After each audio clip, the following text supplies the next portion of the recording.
So good afternoon, everybody. We are very excited to see you here today for the Adams County Economic Development Forum. What you should be seeing on your screen right now, instead of my face, is a screen with the Extension, Agricultural and Applied Economics, and University Alliance, which are the three units at UW-Madison who have collaborated for today's information. In addition to this, you'll notice on the flyer you received via email, WEDC and Wisconsin Rural Partners have also helped sponsor today. I did not include them on today's welcome screen because they are not responsible for the content. We are responsible for the content of that. I'd also like to credit, if I can advance my slide here, the Economic Development Administration. The EDA has designated Extension as a university, an EDA University Center, and a portion of today's presentation is a result of that grant and a CARES Act grant that those of us that are presenting today have been funded on. So we'd like to thank them, but also include the notice that any information you're receiving, any conclusions that you draw from it and whatnot are solely a result of the work that we've done at UW-Madison and do not express any opinions of the EDA itself. They're just happy to sponsor us and help us to do the work. So with that, I would like to go over a little bit of what we're going to be doing today. Oh, before I get to that, if you're on Twitter, I will be live tweeting portions of today's event, and you can follow that with, if you're on Twitter, with @UWEXCCED and the hashtag Wisconsin WI Rural Economy. So if you like to tweet, follow us on Twitter. With that, where we're headed today, fairly straightforward program. I, Kristen Runge, along with Brandon Hofstede, who's our Community Economic Development Program Manager, will be managing the chat and the agenda throughout the day today. So if you have a question during a presentation and you don't feel comfortable voicing it, please feel free to put it in the chat. We also tend to, as a group, answer questions within the chat, so there's often a dialogue going on about some of the slides and that, and feel free to join us in the chat. If you haven't used Zoom before, you'll notice the chat bar is along the lower portion of your screen, and there should be, if you don't have that dialog box up, if you mouse down to the bottom of your screen, it'll pop up and there'll be a little thing called chat that'll open a window and you can type in your information there, your question right there. One of the things I'd like to encourage everybody to do right now as we start is to open the chat and type in your name and the organization that you are representing today. It will help us get to know who is on the call. Those of us that are presenting saw the registration list, but there are a lot of that are in the community who are not aware of who is all here today. And it's always nice to see your friends and neighbors and be able to chat about things when you see them at the grocery store. So I'd invite you to do that now. So where we're headed today, our first presentation is going to be by Professor Steve Deller, an overview of the Adams County economy. Second, we'll be transitioning from Steve to Matt Curis, who's our economic geographer. He's going to be speaking about commuting patterns in rural regions. After that, we'll be transitioning into an Adams Friendship Trade Area profile. Earlier in the process, when University Alliance met with the stakeholder group, gosh, it's been over a year now, the stakeholder group identified Adams and Friendship as two communities who could benefit from some increased retail trade. So we'll talk a little bit about what we found in some of our research there. And then we'll wrap up the day today with Tessa Conroy, Professor Tessa Conroy, who will be presenting on entrepreneurship. After that, we've left about a half an hour, 40 minutes in the program for discussion, because one of the most rewarding parts of the day for us is discussing what we see on the slides or what we found in our research with people who are actually living and working in the community. We're a casual group. We've presented, those of us that are presenting today have presented many times together, and we welcome questions as we're going along, and we welcome chat. Each presentation has 5 to 10 minutes built in at the end.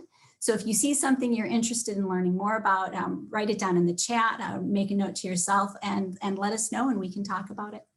So with that, I'm going to stop my screen share and I'm going to turn the floor over to Dr. Stephen Deller.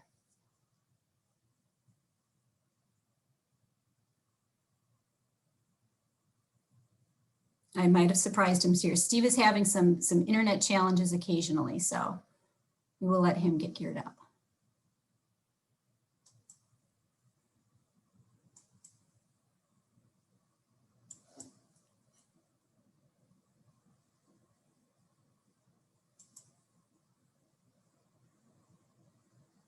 let's see here. So while we're waiting for Steve, and I am wondering if Brandon or Matt, if one of you could text Steve or email Steve to see if he's okay. Oh, there we go. Thank you, Steve.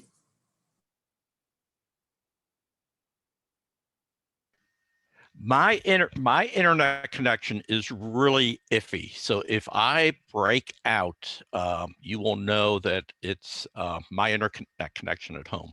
So I've shared my presentation with both Tessa and Matt. So if I completely drop off, they can maybe walk you through the analysis. But one of the things that I want to do is kind of look at some big picture items here. And the first thing I want to look at is kind of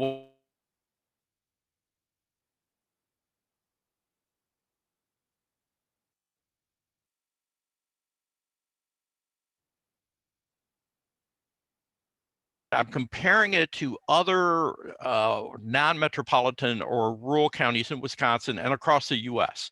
Now, notice one thing is that the population growth for Adams County was very, very strong up until about the period of the Great Recession. And then it slowed down. It actually declined and it hasn't really come back. But if you look at the other non-metro rural parts of Wisconsin, that's kind of the same pattern. So Adams County went through a pretty strong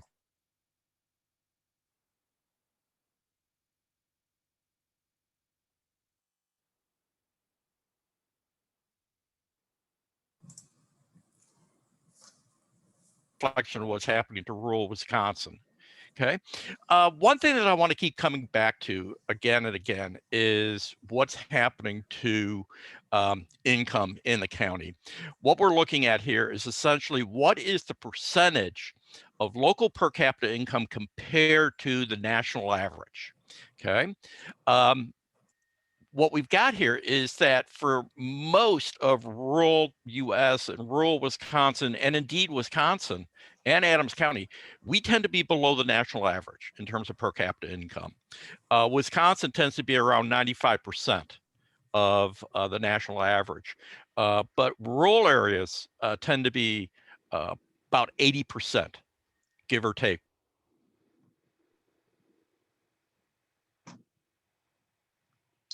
And Steve, you're cutting out. I'm wondering if it would be possible, if you can hear me, if I can share my screen and we'll just connect with you to audio and you can tell me when to advance each slide. Okay. Right. On individual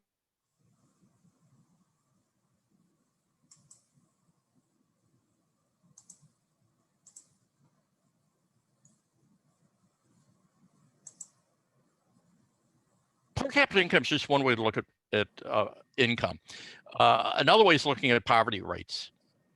And the poverty rate for, have you lost my connection? Go to the next slide. Steve, Go to the we next lost slide. you. Can you, okay, excellent. Go to the next Can slide. you see 2 purple Wisconsins?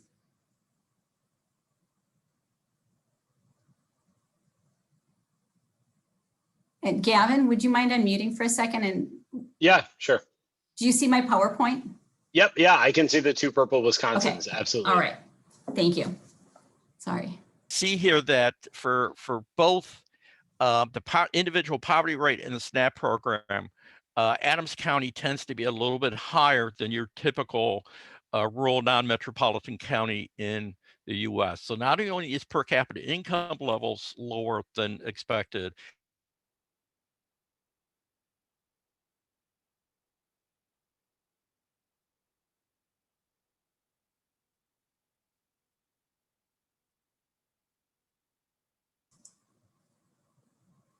And Steve, I'm afraid we've lost you again.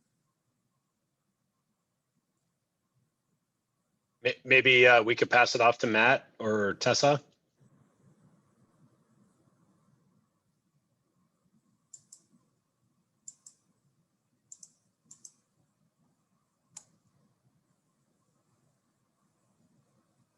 Sure, I'm happy to jump in.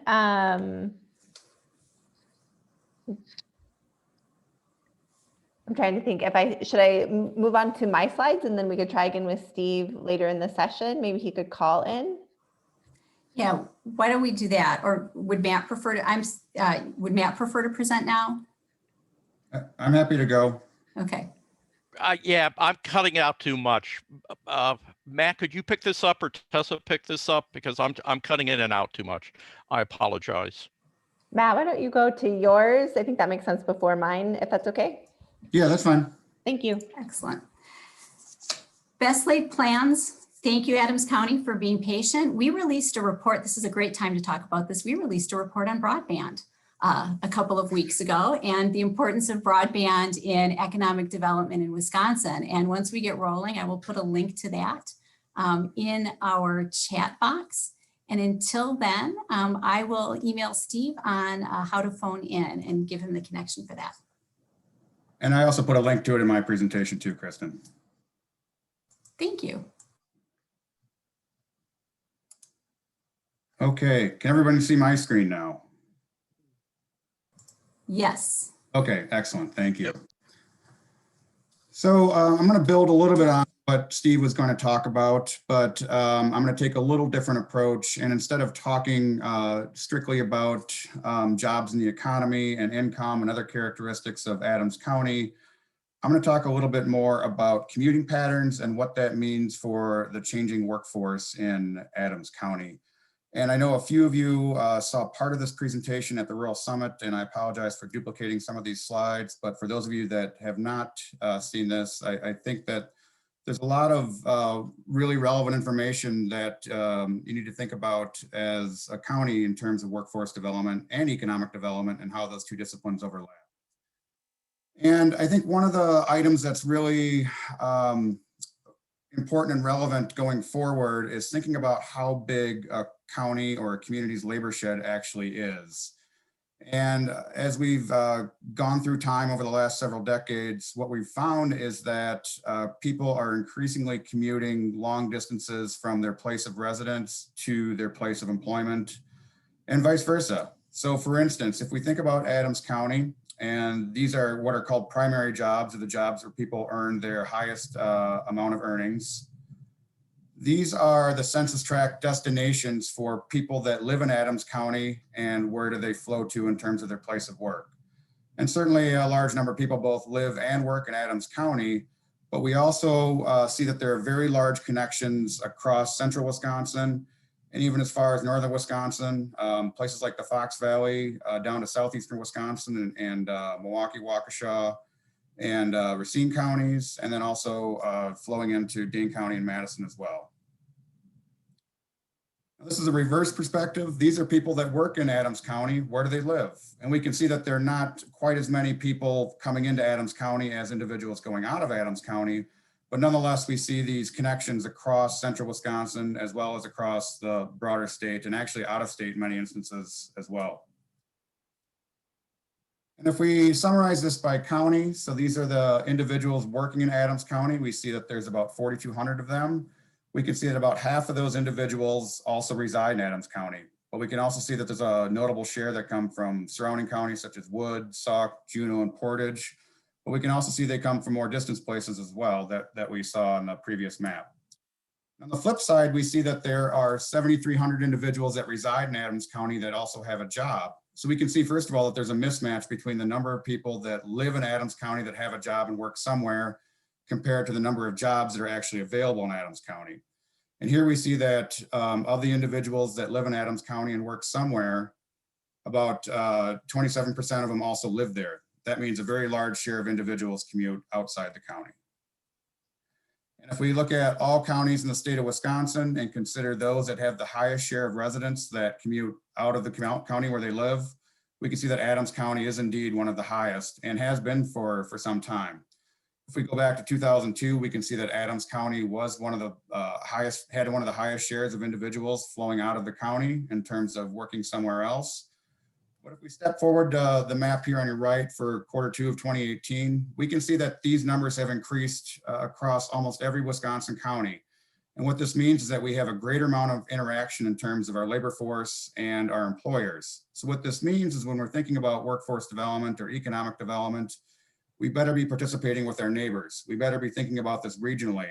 And our region might be much bigger than we actually realize. It may not go beyond just our individual neighboring counties. Another trend we're seeing is that people are commuting increasingly long distances. So this is the share of a census tract residents that have a job that travel more than 50 miles to their place of employment each way. And this is back in 2002. And if we step forward to the most recent data we have in 2018, we can see that the share of these individuals in many census tracts across the upper Midwest have increased dramatically. And we can also see kind of this urban-rural sorting. We see the higher shares of individuals commuting longer distances in more rural or remote areas, and we can see lower shares around metropolitan areas. And I think in terms of implications for going forward in terms of workforce development and talent attraction and retention, what this means is that people are becoming increasingly rooted in space. They're less willing to move from one place to another, and they're more willing to travel long distance for commuting and in fact, perhaps trade migration for longer commutes. And when people are considering where they're going to live versus where they're going to work, they certainly have a number of different factors that they bring into play. So certainly commuting times, we saw how far people are willing to commute on the previous maps. Wage differentials, are people traveling to distant places where they might have higher wages compared to their housing costs where they live, for instance.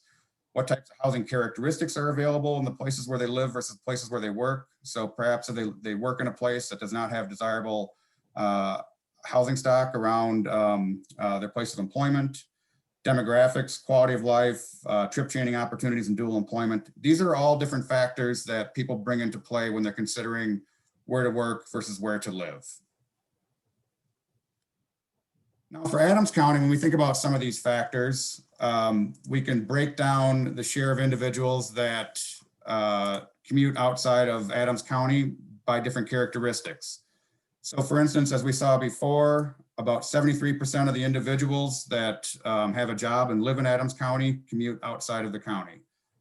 We can also break this down by worker age, by earnings per month, and by some broad industry categories. And one of the things we see here is that there's not too many worker categories where we see a big difference from the overall totals. So we can see that a higher share of individuals under the age of 29 are more likely to commute out of the county than the average. We can see that individuals that have a higher house or higher monthly earnings commute out a little bit more than average. And individuals that work in trade, transportation, or utilities commute out a little more than average. But again, these differences are not very large at all. And the reality is that when we look at these differences in terms of jobs that are available in the county versus jobs that are available in other places, we can consider the number of jobs that are available in a given county per 100 residents that live in the county. And if we look at Adams County going back to 1970, we can see that consistently there's been about 20 plus or minus jobs per 100 residents living in the counties. Now, living in Adams County, excuse me. If we look at our neighboring counties where we see a lot of Adams County residents commuting into, we see larger differences in terms of the number of jobs available per 100 residents. So the reality is that there's just simply more jobs available relative to the population in a lot of these destination counties for Adams County residents. Now, Steve was going to talk a little bit about population, and maybe he'll get back there, hopefully going forward in a little bit here.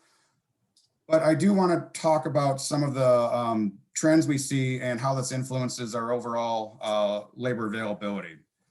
Now, when we look at the percent change in Adams County, we do see that, as Steve noted, this positive upward trend and strong growth throughout the 1970s, 80s, and 90s. We do see it tail off a bit after the Great Recession. But there are a couple of blips here we see on the screen that I think are important to note. So we notice here that we see this giant jump between 2000 and 2001 in Adams County population growth, and this giant decline in Marquette County.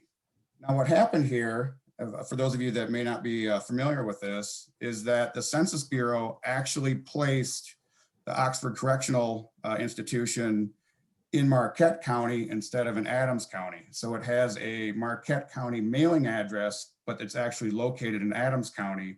And individuals at the correctional facility are counted in those population numbers for the correctional facility where they're located. So that's why we see these big jumps here.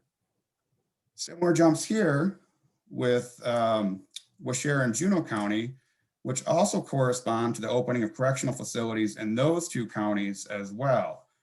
Now, what that means is that when we think about characteristics like participation rates in our counties, those individuals are also counted as residents, so they're also part of the calculations for participation rates. And because they're part of the denominator, they actually push participation rates down in many of these counties. So when we think about when we're trying to market ourselves or trying to look at workforce development characteristics in our county, if we're not considering those characteristics of our county in terms of how the prison population pushes participation rates down, we may not be actually understanding what's going on in our counties. So if you remove, for instance, 1,000 individuals, males aged 20 to 64 from the denominator here, it pushes your participation rate up quite a bit. Now, nonetheless, the rates, even with those changes, will be a bit lower than they are in some of the surrounding counties. But nonetheless, we can see that participation rates for females and males are not quite as strong as they are in the United States, but nonetheless are notably high despite those changes to the population from prisons. Now, all things considered, as Steve mentioned as well, Adams County population growth has been fairly strong for a rural county. And if we again compare how Adams County is to many other rural areas across the United States, we can see that it's positive and has been much stronger than it was throughout the Great Plains and for instance, in northern Wisconsin as well. Now, what's driving some of those changes? We can break down population change using two different components, one known as natural increase and one known as net migration. If we consider natural increases first, we can think about natural increases in 2 decades, 2000 to 2010, and then 2010 to 2020. And we can see here, if we have a positive natural increase, we have more individuals being born than dying. And if we have a negative natural increase, we have more individuals that are dying in our county than are being born. And across the board, what we see here is that the natural increase rates in the state of Wisconsin and in surrounding counties have declined from 2000 to 2010 and then 2010 to 2020. So we see lower birth rates almost across the board in counties in the state of Wisconsin. In Adams County, we saw it drop from negative 3.2% in the prior decade to an even greater negative 6% between 2010 and 2020. What's offsetting this, though, is fairly strong net migration. So more people moving into Adams County than moving out. And here we can see Adams County had a positive net migration of 8% from 2000 to 2010. It dropped to 5.1% from 2010 to 2020, but you can still see that that was the highest among all the surrounding counties that we have here in the chart. You'll also see that it dropped across the board in all these counties. And what's happened is that migration rates are dropping across the entire country. People are less willing to move across county borders and across state borders. And in fact, are at some of the lowest rates they've been in about 50 years. So this is not unexpected at all. We can also break this down in terms of how individuals move into and out of Adams County by different age groups. So this looks at net migration starting at ages 0 to 4 all the way up to ages 75 and older. And what you'll notice here is that these patterns remain very similar across time. We can see negative net migration of individuals in their early 20s and later 20s. We see positive net migration of individuals in their early 30s and mid 30s. We see positive net migration of retirement age individuals. And we also see more of a loss of individuals as they reach older ages, 75 or older. And again, this is not unexpected at all as people become older, they tend to move back towards family, so they have individuals to help them run their household. But again, we can see very strong growth in prior decades for retirement age, as well as individuals that may be in the family forming years. Those individuals of family formation years are also bringing their children along with them. Now, these numbers have dropped a little bit in 2000 relative to where they were in prior decades, but nonetheless, we can see that strong retirement migration is one of the reasons that we see that strong overall migration as well. Now, the retirement migration, as well as the natural increase numbers that we looked at before, also influences the overall age structure in Adams County. And we can break down the share of individuals in different age groups for Adams County relative to the surrounding counties in the state and the United States. And if we look at individuals under the age of 15, not surprisingly, given some of the trends we saw on the migration slides, Adams County has one of the lowest share of individuals of the surrounding counties under the ages of 15. These are individuals ages 15 to 19, so individuals that may be either entering the labor force or getting ready to enter the labor force. And again, we see a somewhat smaller share in Adams County relative to its neighboring counties. Individuals age 20 to 24, so perhaps a college age, or again, starting to enter the labor force or have recently entered the labor force. And then we have age 25 to 54, which is our prime working age population, or the population where people are most likely to be in the labor force and in a job. And what we see here, given the smaller shares in the younger age groups, not surprisingly, we see that Adams County has a fairly small share relative to the state and the United States of prime working age individuals.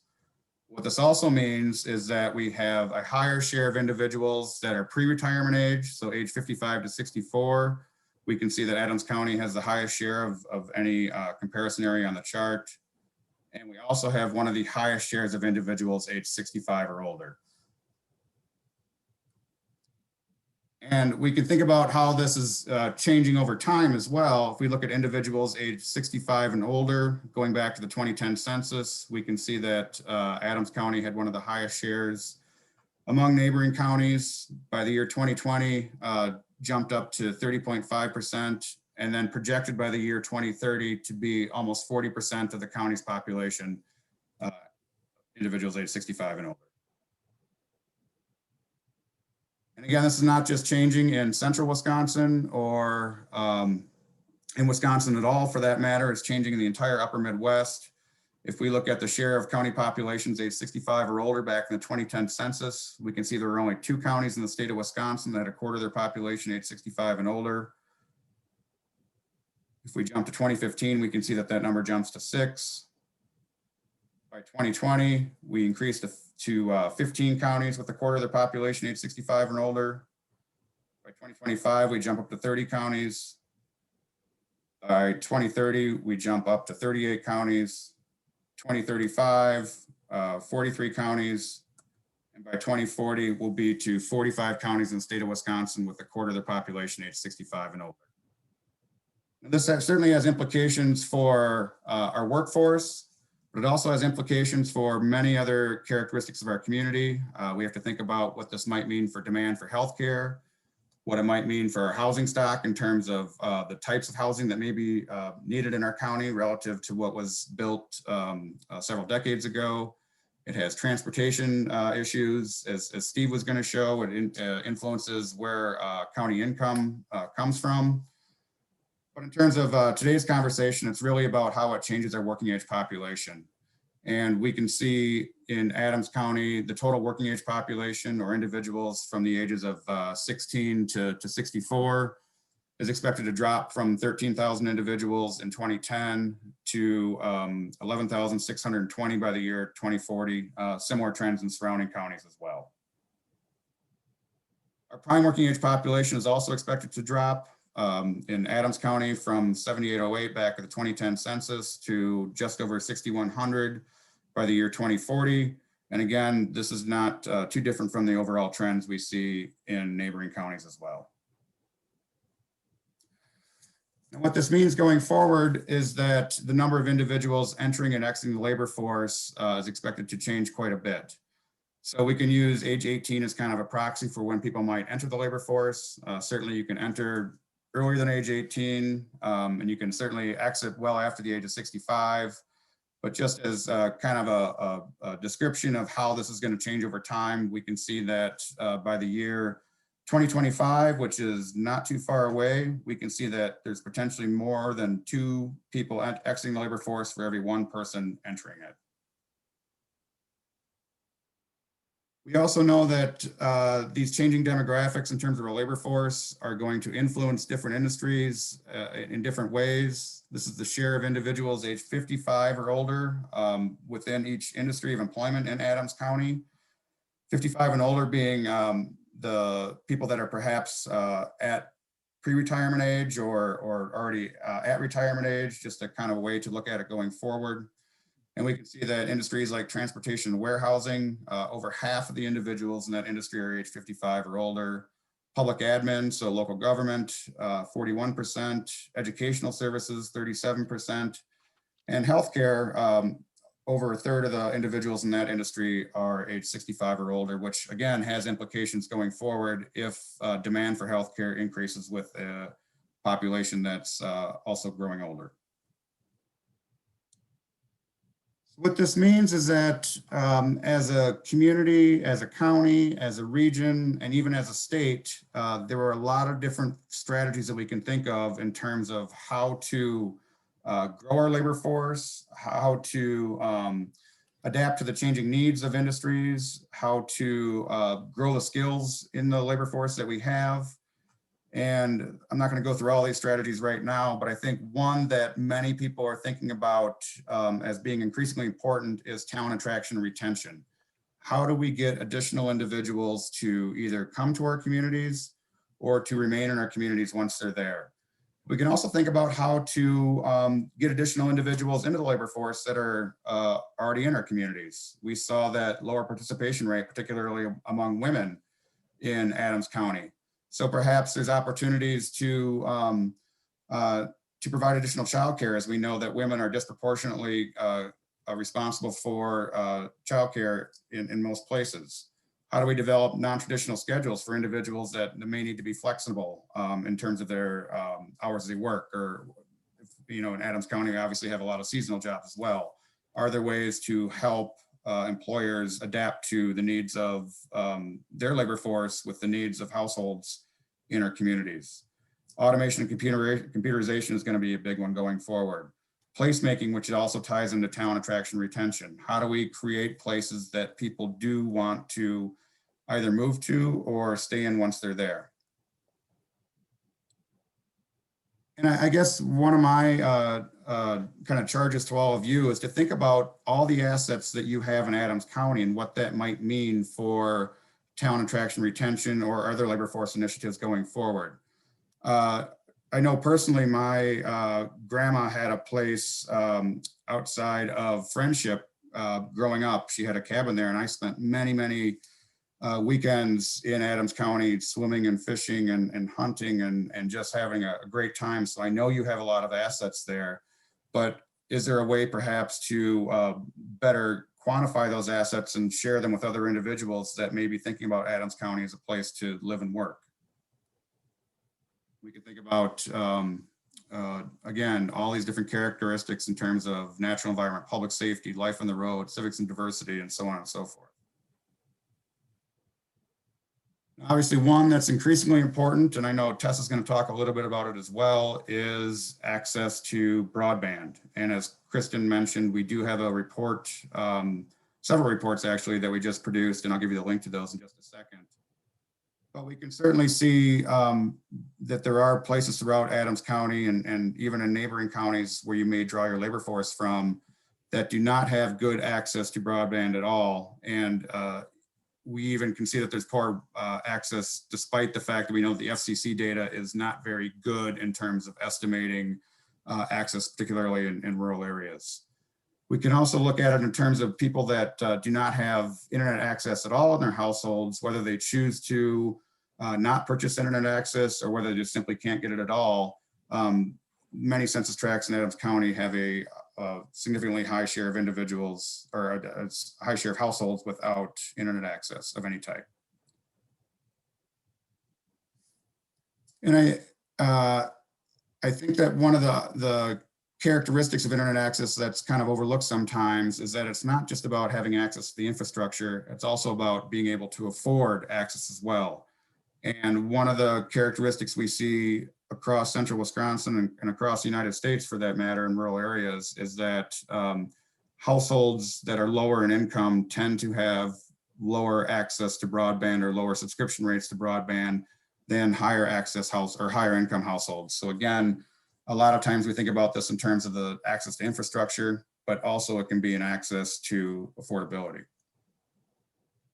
And as I noted, these are the reports that were just published about a month ago.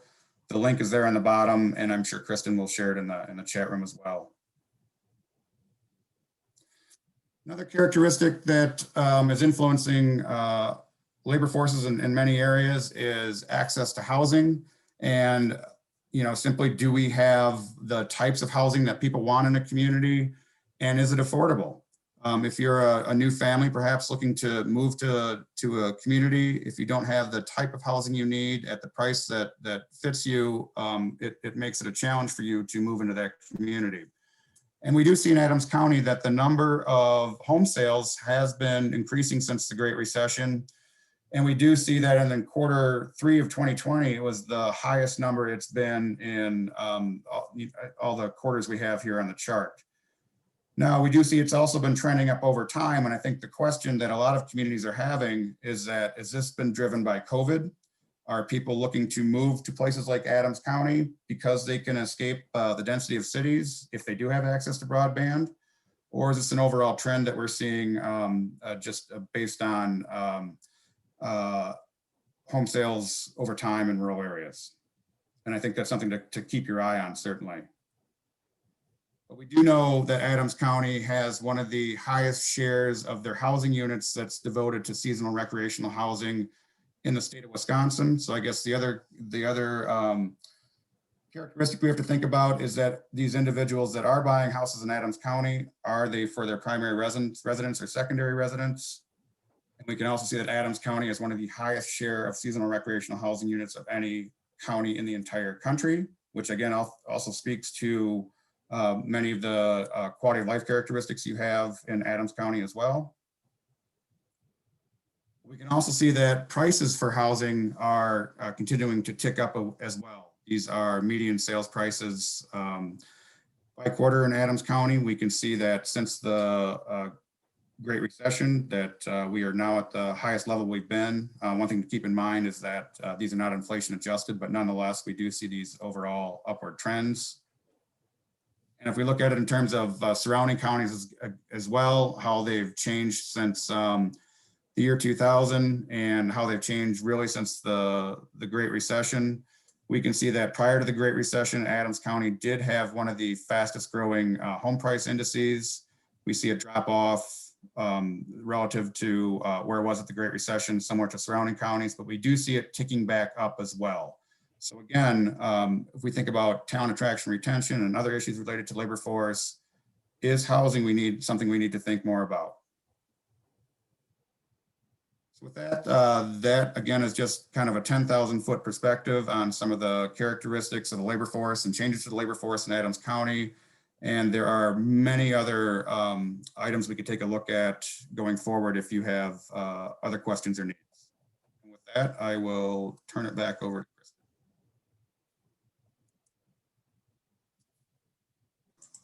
Excellent. And before we move on to Steve's presentation, do we have any questions or anyone want to make comments about what we just saw?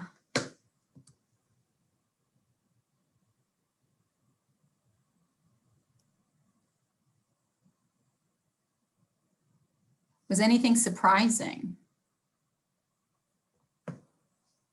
I do think that we're moving forward and helping a little bit on the housing. And I do find that a lot of the families, when I was out walking, meeting people in the community, that a lot of them within the last 6 months or so came into our community, and they were families with children. So that's encouraging for us. That's a good sign. what was amazing to me was that over half of the people that moved into the community, they moved here from Fond du Lac. And so it's like from one community to this community, half of the people came here from that area, which was pretty amazing. However, I know that I was wondering, you know, and I'm sure that the whole county is, you know, what kind of businesses to bring into the community. So I think that hearing at least some 4 ideas, transportation, warehousing, computers, that type of thing is maybe good information for us to move forward and research more on. Fond du Lac, from one lake to another. I think. Exactly. Interesting. That's very interesting. So did anything confirm what you've all observed in your community or already know?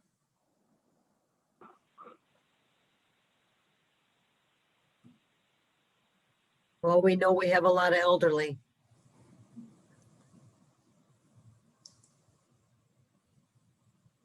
And how does that shape you as a community?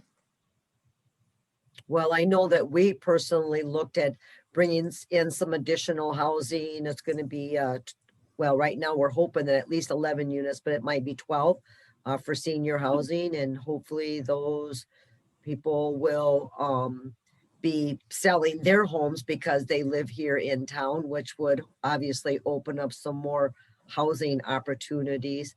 We do have land that we're going to be selling here starting in the spring for people to build homes. So we're hoping that'll also be a trend to move forward. I just think that because of the construction costs, to bring in like multifamily housing has been a struggle, because the construction costs themselves are high. So consequently, then the rents are going to be high, and that kind of washes out kind of what we need. But then at the same time, we have a lot of teachers and people in the medical field that are traveling from a distance because they don't have that nice housing also within that dollar range that they would be looking at. So it's kind of a catch-22. It's like, which way do you go? That is the truth. That is the truth. Any other comments before we move on to Steve's presentation? With that, I think Steve is ready to go. I'm going to attempt to screen share, and let me know if what you see is a screen that says the Adams County economy. Yep, I can see it. Excellent. Thank you very much. That sounds like that was Gavin and Steve. I'll advance on your words, Steve, when you tell me to. Thank you. For Madison supposing to be one of the highest connected cities in the state of Wisconsin, this is not good. The technology is wonderful when it works. When it doesn't work, you adapt and change. And I think that's one of the things that makes a lot of communities more vibrant is their ability to adapt and change and to try new things and experiment. And I think that's where Tessa's going to be talking about kind of entrepreneurial communities. I think it's really important. Could you go to the next slide, please?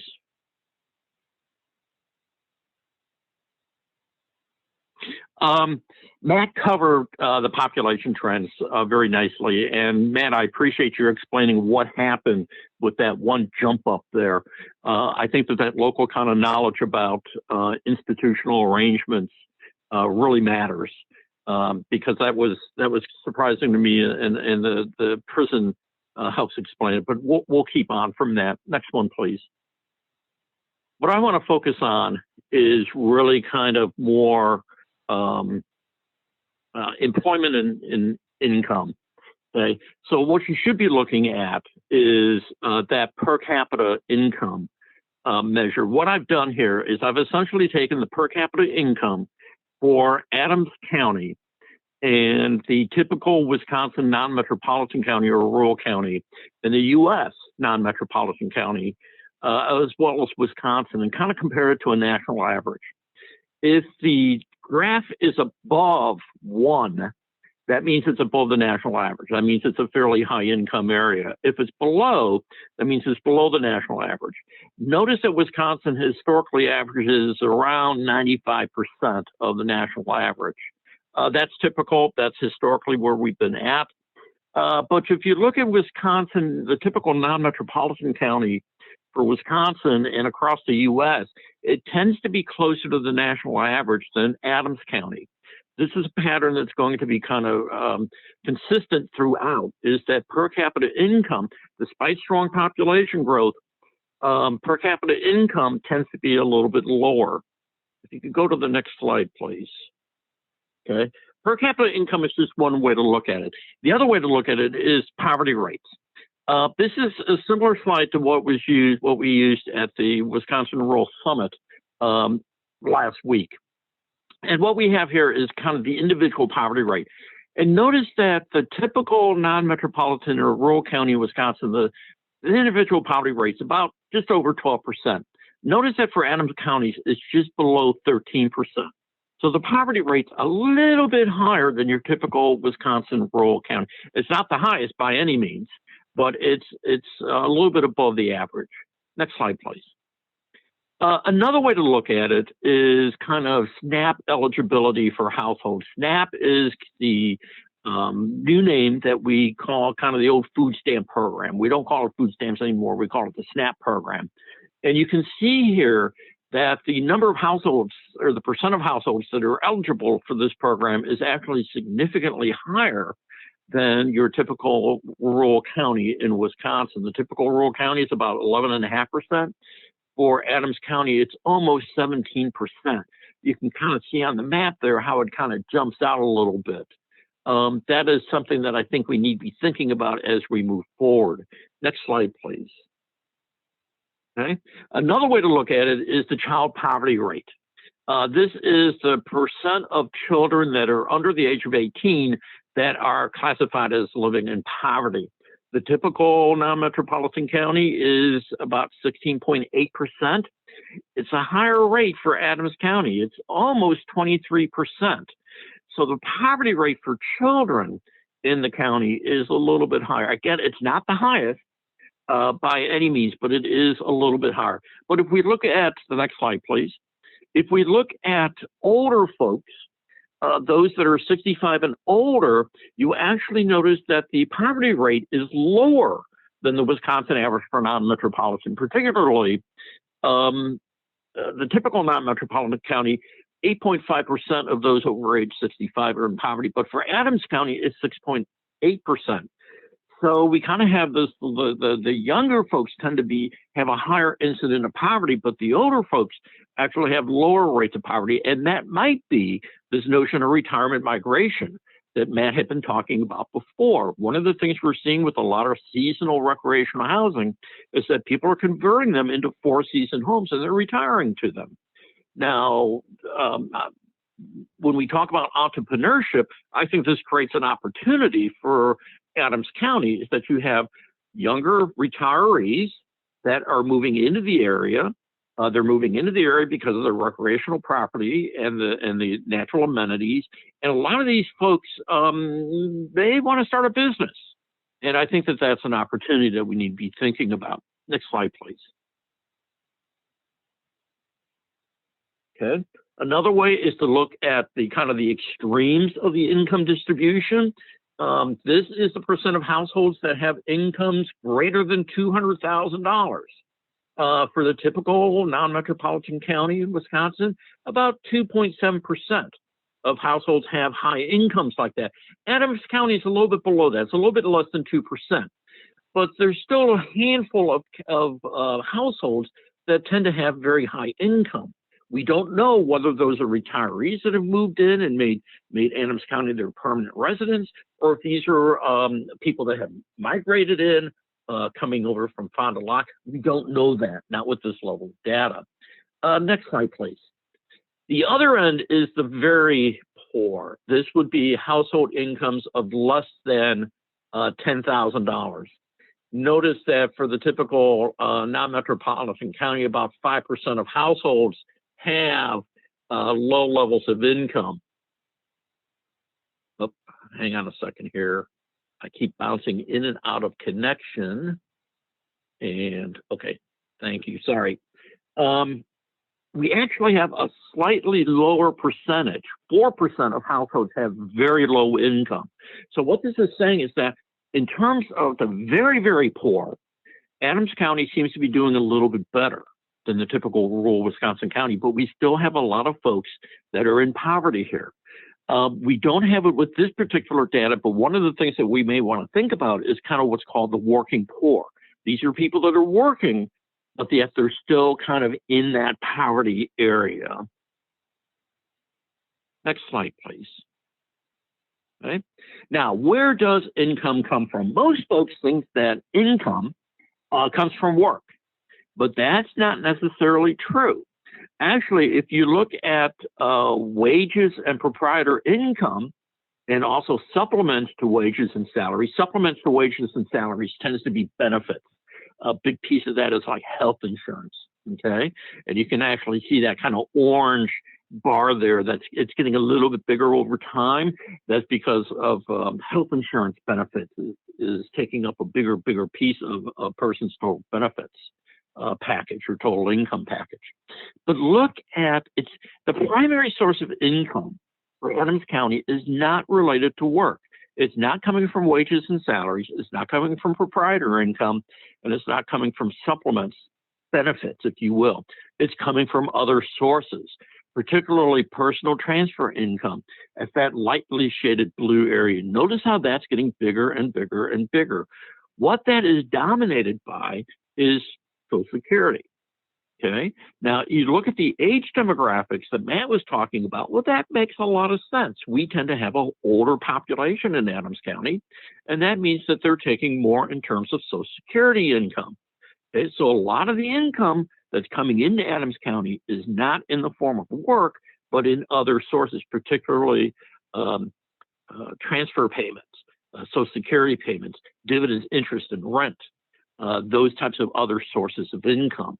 That's something that I think we need to keep in mind as we move forward, okay? Now, next slide, please. If you look at the percent of households that have Social Security income, the typical non-metropolitan county, about 40% of households have some form of Social Security income, but in Adams County, it's 53%. That's, again, partially reflecting kind of the older population in the area. But if you look there, kind of in the central part of the state, kind of your neighboring counties also have higher levels. And I think that's, again, kind of that nature of kind of an aging demographics. Next slide, please. But we can get a little bit better view of that by looking at the percent of households that are declaring retirement income. This could be from a pension fund, or a savings account that they're taking as retirement. Notice that the typical Wisconsin non-metropolitan county is about 23%, but for Adams County, it's actually 32%, okay? So that's more in line, but notice the difference between Social Security income and retirement income. Social Security covers more than retirement. Social Security also covers disabilities. It also covers dependent children. If you have a minority, or not a minority, but a young child whose parent had died, that child is oftentimes eligible for Social Security benefits. Okay, so it's not just retirement income, it's a broad source. Now, from an economic development perspective, this is money coming into the county. One simple strategy is to make sure that folks in the county that are eligible for these kind of programs are taking advantage of these programs. If you have a child in the community whose parent has died and they're eligible for Social Security benefits, make sure that they're getting those Social Security benefits. Next slide, please. Okay. Now, what about employment? The employment pattern here looks very, very similar to the population pattern. Okay. Notice that employment has been pretty strong for Adams County, the red line there, much stronger than other non-metropolitan or rural counties in Wisconsin, and definitely much better than your typical non-metropolitan county across the U.S. Okay, you can see that strong growth up until the Great Recession. The Great Recession did have a very negative impact. and it's taken some time to start to recover. We're back to about where we were when the Great Recession hit, but we haven't really kind of gotten back to that strong growth trajectory. So this is good. Now, one thing you have to notice is that this does not include COVID. The COVID recession is not included in this data, okay? But COVID is more of a, I mean, there was no underlying structural issues with the economy that drove the COVID recession. Okay? With the Great Recession, there were underlying factors that we can get into. But with COVID, it was purely the pandemic, okay? So we should see a recovery once we get the vaccines and the COVID under control. We should see a recovery of the economy. Next slide, please. Okay. Now, where is that employment growth coming from? What I've done here is I've grouped sources of employment, basically industries, into two groups. One group is what's called the goods producing sector. Okay. That is farming, mining, manufacturing, and construction, okay? The service producing sectors is everything else. Hotels, restaurants, retail, wholesale, professional services, government, okay, is in the service producing sector. Now notice that starting in the 1980s, there's a real divergence there, okay? We've started to shift as an economy, and the Adams County economy as well, is we're shifting away from a goods producing economy to a service producing economy. And this has a lot to do with how people spend their money. Increasingly, we're spending more of our money on recreation, on tourism, on going out to eat, on hiring someone to help you do your income taxes. Things like that. We're spending more of our money on that. So the future growth of employment opportunities are in these service sectors. And one of the fastest growing service sectors in the U.S. is the healthcare sector. And we'll talk about that in just a minute. Okay, next slide, please. So if you look at the share over time, you can see that back in 1969, for Adams County, the goods producing sector accounted for about 40% of employment. Now it's down to around 25% of employment. So the vast majority of employment growth is occurring in the service producing sector. So that has us kind of think about where do we go from here moving forward, because these are long-term trends. These are national trends. Okay, next slide. So where do we get where's employment? This is kind of looking at the share of employment in 2019 by different sectors. And you can see the one sector that kind of jumps out as accommodation and food services. That's about 13% of employment is in accommodation and food services. Given the tourist economy, that's not particularly surprising. The other large sectors are state and local government is fairly high. Retail is fairly high. Healthcare is also fairly high, but this is, looking at these percentages like this is helpful, but this doesn't really tell us much. Are these proportions typical? Are these kind of unique compared to other parts of rural areas? So what I wanted to do with this is I wanted to compare this to kind of an average. Okay, next slide, please. So what I've done is I've essentially compared the percent of employment that's in these different sectors and compared it to the Wisconsin non-metropolitan average, okay?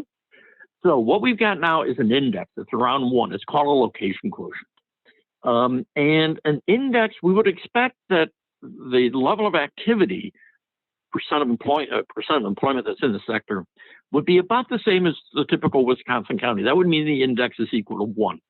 If the index is greater than 1, that means we have more activity in that sector than we would expect. Is that a strength? Is that a sector of the economy that is an opportunity for us? Or is it a threat because we're overly dependent on it?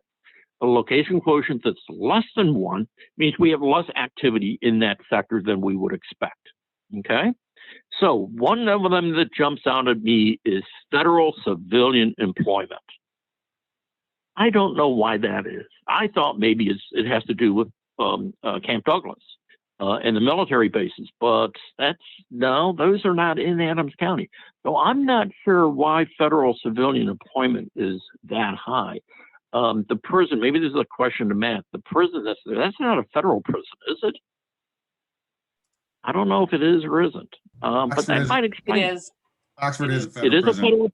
Yep. That's what it is then. That spike then on the location quotient of 4.5. That's huge. That's the prison. Okay. Food accommodation and food services tends to be high. Management of companies. That's an odd one. Management of companies are kind of a unique beast. Do you remember when Mitt Romney was running for president and there's lots of talk about kind of business that he ran? That business was a management company. Okay, what they do is they basically manage companies. So for example, if you own a business and you didn't really want to be bothered with managing the business, you just wanted to do whatever the business is, you don't want to be bothered with the management, you could contract with somebody to do that management. That would be one of these. This is kind of unique. You generally see these in large urban markets like a Milwaukee or a Chicago. You generally don't see a whole lot of these in rural areas. So that's something that may want to take a look at.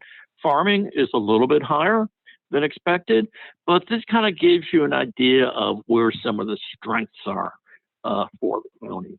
Next slide, please. Now, let's look at some of these sectors here, right? Real estate. A lot of growth in that. Real estate, rental, leasing, a fair amount of growth in that. And I think that's the growth in the recreational housing market. There's just a lot of employment opportunities in that particular sector. Another sector is accommodation and food services. It's growing, but it's not really it's actually over that time period, it's grown over 400%, almost 500%. Compare that to farming is not growing. State and local government, that's that blue line. That's not really growing, although it seems as though there's a lot of employment. Indeed, in state and local government, about 11.6% of employment is in state and local government, but that's actually below your typical Wisconsin rural county. Okay. Now, one of the things that you'll notice is the growth in the public sector. And one of the things that you'll notice is that as we become wealthier as a society, we kind of expect more from our state and local governments. We expect the schools to be a little bit better. We kind of expect the libraries to be a little bit better. We expect the roads to be a little bit better. We expect the police and fire department to be a little bit better. And we're willing to pay for that, okay? Oftentimes we'll see this kind of conflict in a lot of high amenity rural areas where you'll have folks that are coming from, say, Chicago. We'll pick on Chicago. Coming from Chicago that is used to high taxes and high levels of services that will retire into a rural community, and they're kind of dumbstruck by what do you mean the sheriff will show up when the sheriff shows up? I'm used to the police showing up within 5 minutes of being called. Sometimes you start to get that kind of conflict in there, but growth in the public sector is not unexpected. The problem that we have is when the public sector grows faster than the overall economy. That's when we start to have a problem. Okay. The other thing about the public sector is that if 1 out of 10 jobs is in the public sector, when we start making decisions around taxes and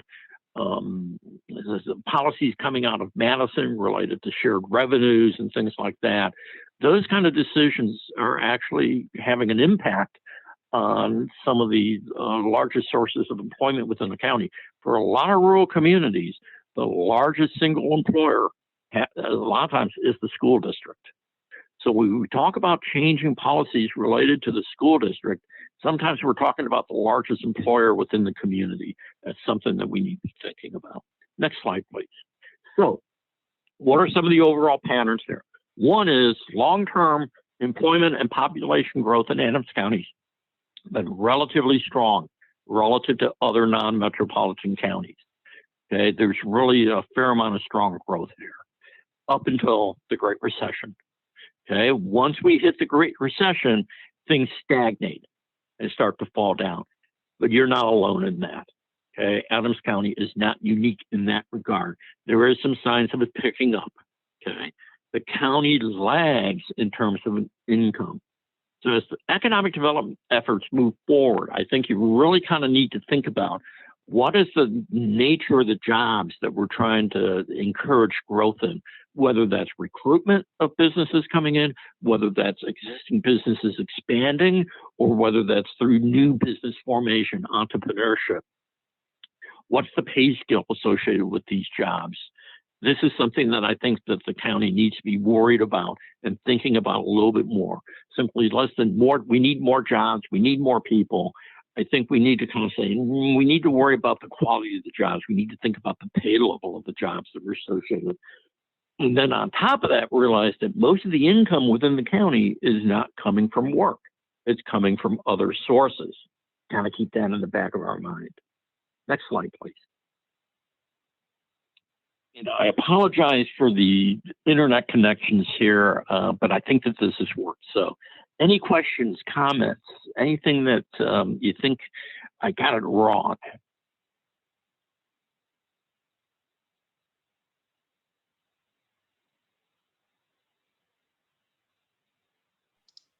Hey, Steve, it's Gavin. I just want to let you know that the school district that you mentioned, the district administrator, Tom Wormuth, is on the call. So I am kind of curious to know if that resonates, you know, one of the largest employers being the school district. I didn't know if that resonated with Tom. Yeah, I don't know the exact numbers, but I'm guessing we are the largest employer in the community with at least the school district portion of the county. There are parts of the county that are in other school districts, north, south, and east. So yeah, and I just wanted to say a special thank you for Tom for being here, because I know that not always are district administrators plugged in to conversations about economic development in counties, and I think it speaks volumes that you're here. well, thank you, Gavin.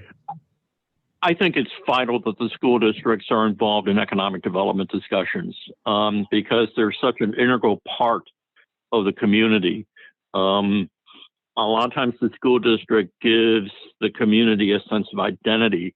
When I was in graduate school in Illinois, I was involved in a project where we were looking at 2 rural school districts that were looking at consolidating. And they fought a tooth and nail. They basically said, we can't combine with them. They're our arch enemy in basketball. But you look at the cost benefit analysis, it's like, you're nuts not to combine. What it turned out to be is that those communities were really worried that the school is what gave that community a sense of identity. And they were afraid that consolidation, they would lose their sense of identity. So I think having the school districts at the table is fundamental to any kind of community-wide conversations. There are plenty of places in Wisconsin where school districts were consolidated in the 1960s from smaller school districts. And there's an example right outside of Madison where in one school district, the 2 communities that make up that district still maintain separate homecoming ceremonies and separate student and athletic hall of fames, which is unique. That's kind of, on the one hand, I mean, the community still has a strong sense of identity, but on the other hand, from Matt's analysis on commuting patterns, you know, communities that are able to work together and say, look, we're in a kind of a larger regional economy. We have to kind of work together because if your community does better economically, we're going to do better economically because of the way that, you know, the connections are. That's a real kind of fundamental. So I'm curious as to whether or not those 2 communities are able to work together when it comes to larger economic issues.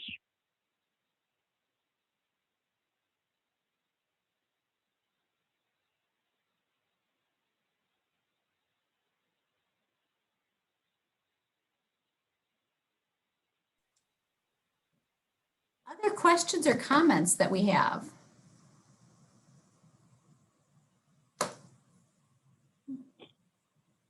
Well, seeing none, I think we're ready to turn the floor over to Jackson Parr. And Jackson Parr is our lead research assistant at the EDA University Center. And he is going to be leaving us soon to take a fellowship with Sea Grant. Part of his specialty is working with communities that are lakeshore, coastal communities, or other communities that have water as a component of their economy. And he has done a trade area analysis of Adams and Friendship.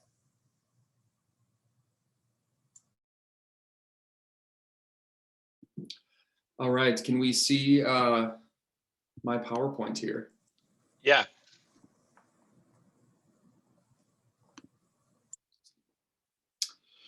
So Kristen said, my name is Jackson. I will walk through a trade area analysis that I performed on Adams Friendship. So we're looking a little bit more narrowly at that Adams Friendship region as opposed to the county as a whole here.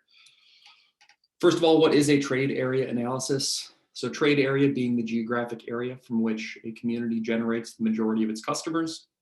And the analysis here is a description of the key socioeconomic indicators and business ecosystems. So the final goal we want is to help the community determine and analyze its potential customer base to find out the size, demographics, spending habits, among other traits that contribute to better serving its resident base and potentially attracting additional customers. So what we've defined here as the Adams Friendship trade area is going to be that red polygon you see. Superimposed on that are the 5, 10, and 15-minute drive time. So you might be able to tell that we kind of drew our trade area boundary to represent that 15-minute drive time. We would generally expect people within that red polygon to do a majority of their retail consumption within the Adams Friendship area. Those to the south maybe would go to Wisconsin Dells, those to the north possibly up to Wisconsin Rapids, but we're pretty confident that those within this region would do most of their retail consumption within Adams Friendship. So moving forward, a lot of the data I'm about to present here will draw on the population only within that red polygon you see. So there's going to be some things that probably line up with what Matt and Steve went through, others that don't, because we're dealing with a slightly different geography. So first, starting with some demographics, I know we did talk about this a little bit. So the population is growing. The annual change between 2010 and 2020 was 0.5%, which is slightly higher than we saw in Wisconsin over the same period of 0.4%, but a little bit slower than the national rate. And then we've also seen that median age increase 3 years, which is higher than the age increase in both Wisconsin and the United States. And you'll also notice that the median age in the Adams Friendship trade area is almost 10 years older than Wisconsin and the United States. I know we've run through that quite a bit, so I'll leave us at that as far as age discussion. So continuing on with some household composition. So the number of households in the trade area is increasing. But we have fewer households with children relative to Wisconsin and the United States. So that might align with that kind of discussion of an aging population. So we had a percentage change between 2010 and 2020 of 0.7% increase in the number of households. Again, a little bit higher than Wisconsin as a whole, which was 0.5%, but slightly slower than the growth rate seen in the rest of the country at 0.8%. Turning now to home ownership. So the average home is worth a little bit less compared to the rest of Wisconsin, but what we also see that translate into is lower rents. So average home value, about $194,000. Median contract rent, so the amount that I would have on my rent agreement per month is $437. One thing to note here is that nearly every renter in the trade area, or 96% of renters in the trade area, pay less than $800 for their contract rent. There's some nuance there. Some contract rents may include utilities, others may not. So we don't have quite the precision that we might like to draw some conclusions. But having 96% of renters in the trade area paying less than $800 for rent, line that up with Wisconsin and the United States, which the median contract rent is between $700 and $800. So we definitely see that lower cost of living within the trade area. Now, if we think about who is the composition of these households, it's pretty incredible that nearly 48% of households of homes, excuse me, in the trade area are vacant or seasonal. And that's compared to 13% in Wisconsin and 11% in the United States. So really a high percentage of vacant or seasonal homes within the trade area. And just, we see there was that decrease in renter occupied housing by 1.2% between the 2010 and 2020. And a lot of that was made up in the vacant or seasonal category. So a decrease of 1.2% in renter occupied homes, an increase in 1% of vacant and seasonal properties. So that could mean a few different things. It could mean that renters are leaving the area and the homes are left vacant. It also could mean that homes that were previously rented out are now under a seasonal or vacation home ownership. And one thing just to keep in mind here, when we're talking about renter occupied, we're not talking about your weekend Airbnb, we're talking about long-term contract rents. So those kind of short-term rentals would fall under the vacant or seasonal category. So just briefly, looking again at home values, so we see this kind of right skewed figure with the red bars, which represents Adams Friendship, simply indicating that the home values in the trade area are slightly less than compared to Wisconsin and the rest of the country. But 1/3 of homes are valued between $50,000 and $100,000, and then more than half of homes are valued at less than $150,000. Now, turning a little bit to spending patterns. So residents spend approximately 50% of their income on shelter, healthcare, and food. These are similar kind of spending trends as we see in the state and in the country as a whole. Most people spend the majority of their income on shelter or housing. And in this figure to the right, you'll see the share of spending on each category compared to the rest of Wisconsin. So if we see a bar kind of above that center line, that means that residents in the trade area are spending more of their income on that specific category compared to Wisconsin. Any bar below that line indicates that residents of the trade area are spending less of their income on that good compared to the rest of Wisconsin. So we see residents in the trade area spend a greater share of their income on healthcare, food at home, food away from home, entertainment, recreation, travel, household furnishings, and vehicle maintenance. And they spend a smaller share of their income on shelter, apparel and services, education, and personal care. So one question we want to think about when we are looking at these spending patterns are these patterns driven by choice, or are they driven by availability and need? So am I spending more on healthcare because it's more expensive? Is it because I prefer to spend more on healthcare for whatever reason? Is it because I have a greater need for healthcare? So there's some reasons why these might be occurring. The relatively low spending on education. There's not a big expensive university in the Adams Friendship trade area, which could keep those costs, the share of income going towards education, lower than elsewhere in the state. So there's some nuance here that I think your local knowledge might be able to address. Now onto education and employment briefly. So there's a higher number of people who did not complete high school and a lower number of people with a bachelor's degree or higher within the trade area. So this simply indicates lower levels of education compared with the rest of the state.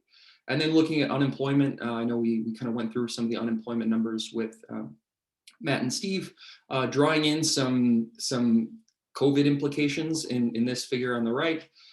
We see that between 2013 and 2018, the average unemployment was 3.5% in Adams Friendship. So kind of right in that ballpark of Wisconsin and then the rest of the country. But we see the unemployment rate in June 2020, which some might consider the peak of employment implications of the pandemic. We saw that unemployment rate jump to almost 17%, which was really higher than Wisconsin in the United States. So one thing to think about is, what were the circumstances that led to that potentially higher rate of unemployment relative to these other geographies? So now looking at the movement of people, simple figure of the DOT daily traffic count. So most people enter and leave the trade area or the downtown Adams Friendship area from that Wisconsin Highway 13. And the other really simple note here is that we see that traffic counts on County Road J west of the downtown district, a little bit higher, almost double than east of the downtown Friendship district. Given that I've spent a fair amount of time recreating at Castle Rock Lake, I would imagine that that is probably contributing to a lot of that difference between those two metrics. So sticking on movement of people a little bit, we see there's about 1,200 people that are employed within the trade area but live outside. So these are people that are commuting into the trade area for their employment. Conversely, we see almost 900 people who live within the trade area but out-commute. They commute elsewhere for work. And then about 400 people are both employed and living in the trade area.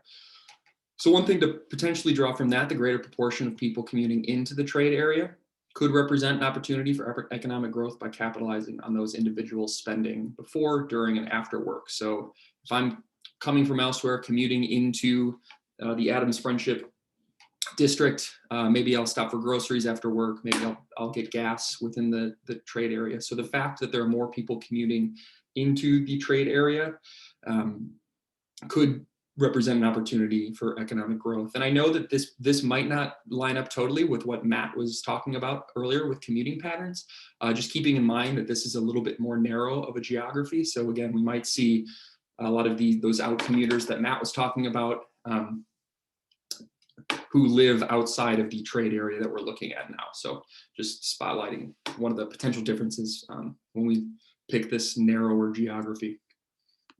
And then last thing, touching on tourism, this is one part that we do draw on the county-wide data. So this is data for the entirety of Adams County, which was as narrow as the Wisconsin Department of Tourism gets. We see tourism as a very significant sector in Adams County, particularly given the relatively low population. So we see that direct visitor spending per capita. Adams County ranked 3rd in Wisconsin. And there's just a few interesting notes that I wanted to draw some attention to. So we saw a decrease in employment in the tourism sector between 2014 and 2018. So that decline of 2.3%. But then we also saw total labor income increase. So that suggests that those remaining tourism related jobs are actually earning more per job. And another thing to note is that increase in direct visitor spending of 10.2%, that's much higher than both labor income and obviously higher than the decline in employment. So that suggests that the existing tourism-related businesses are earning more. So there's more visitor spending taking place within Adams County, but there are fewer employees and labor income. I haven't had to increase. If I was a business owner in a tourism-related industry, I haven't hired more people, and I haven't necessarily paid that labor at a rate the same as the increase in direct visitor spending. So just to close out here, I prompted a few closing questions that we can discuss here, or welcome any other questions or comments. So what does the aging population mean for the future of retail in the area? Obviously, Adams Friendship is not the only place considering implications of an aging population. How does the high percentage of vacant and seasonal housing affect the region and consumption of goods? Is there enough long-term rental housing? We saw that slight decline in rental housing made up for in vacant and seasonal. What implications does that have? Spending driven by choice or availability and need? Why are residents of the trade area spending more on healthcare, spending more on food at home, food away from home, recreation? Is this simple preference, or are there other things that might be able to be solved through some the new introduction of additional retail opportunities. Do comparatively lower levels of education affect the attractiveness of the area for employers? Why did COVID-19 affect employment in the region more than the rest of the state? Is there room for the tourism industry to grow, and should it? I come from a background in Door County, Wisconsin, who is consistently wrestling with the question of what is the perfect mix of tourism.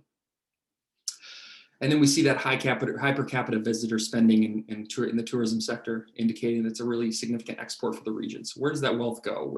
And is there a way to capture more of it potentially? So again, these are simply questions that popped up in my head and that could likely be informed better by some local knowledge. So with that, I think I can pass it off. Thank you, Jackson. And did we have any questions for Jackson or any comments?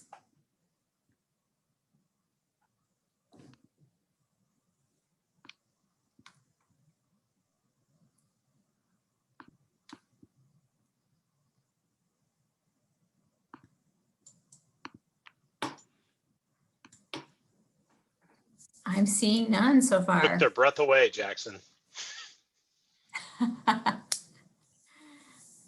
I did have a question for our audience, for our attendees today. I think that statistic during the height of COVID-19 of 17% unemployment was really interesting. And I'm wondering, based on the experiences of those that are with us here today, if that's related to accommodation, or can you peg that to one of the other service industries, and maybe talk maybe a little bit about what went on in June, aside from the pandemic, which was, of course.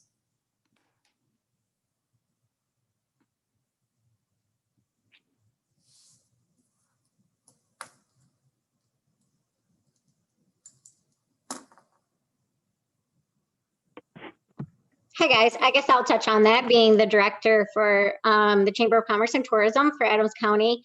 Yeah, we did see a direct link into hospitality and accommodations this past year, with a shorter season or a high season that we have typically starts in March or April.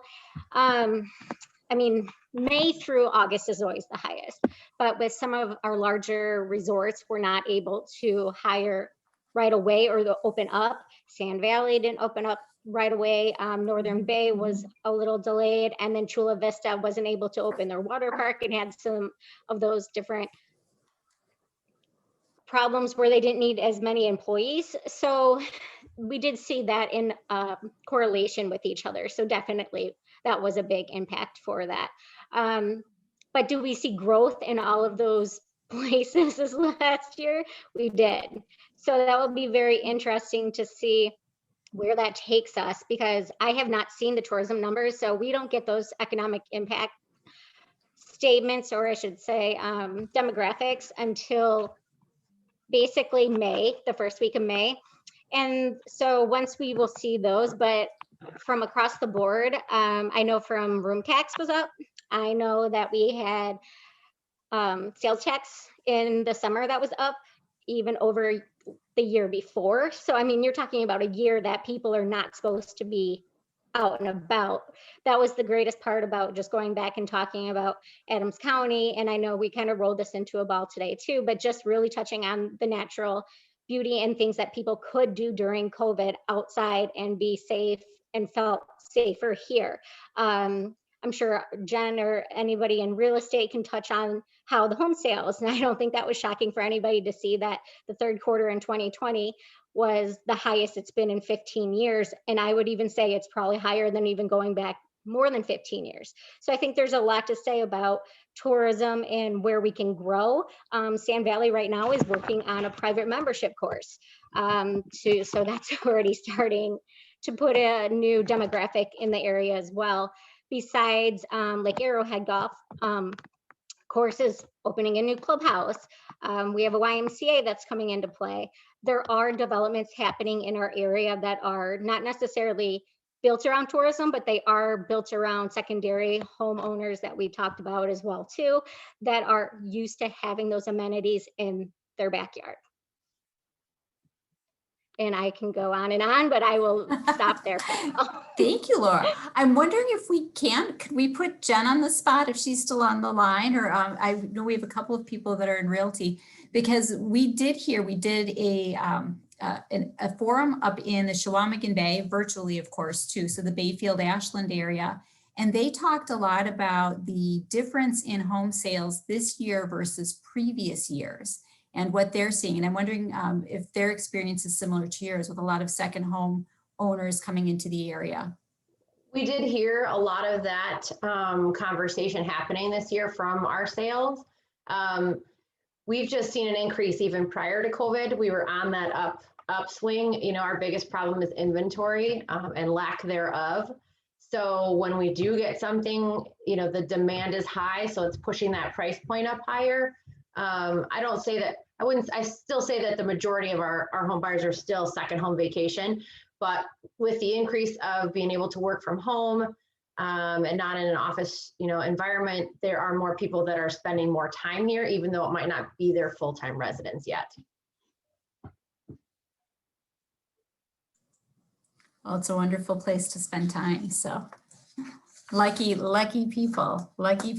Yeah, I think our biggest, the biggest challenges is we have nowhere for people to rent. That might be new teachers or doctors coming into the area. There's nothing of quality for them to stay in for the first year to decide whether this is where they want to stay or not, or even have the opportunity of their expertise for a shorter period of time and allow, our communities to access to them. And also we don't have anywhere for seniors to go that maybe want to stay in the area, but can't maintain their, full-time residence anymore. We don't have an abundance of condos or, nice apartments or, options that would be geared towards, 55 and older to them, have them transfer out of their home so that we could then sell it.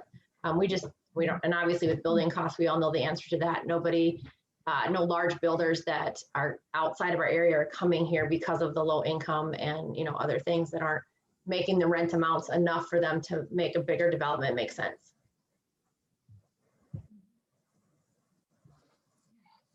That chronic shortage of housing is something we're hearing in a lot of rural communities, and it seems to be not just one specific segment of the population, but entry-level housing, housing for seniors, move-up housing for families, young professional housing. It seems to be a need across the state in most of our communities. Yeah. What other comments do we have, or things that surprised anyone?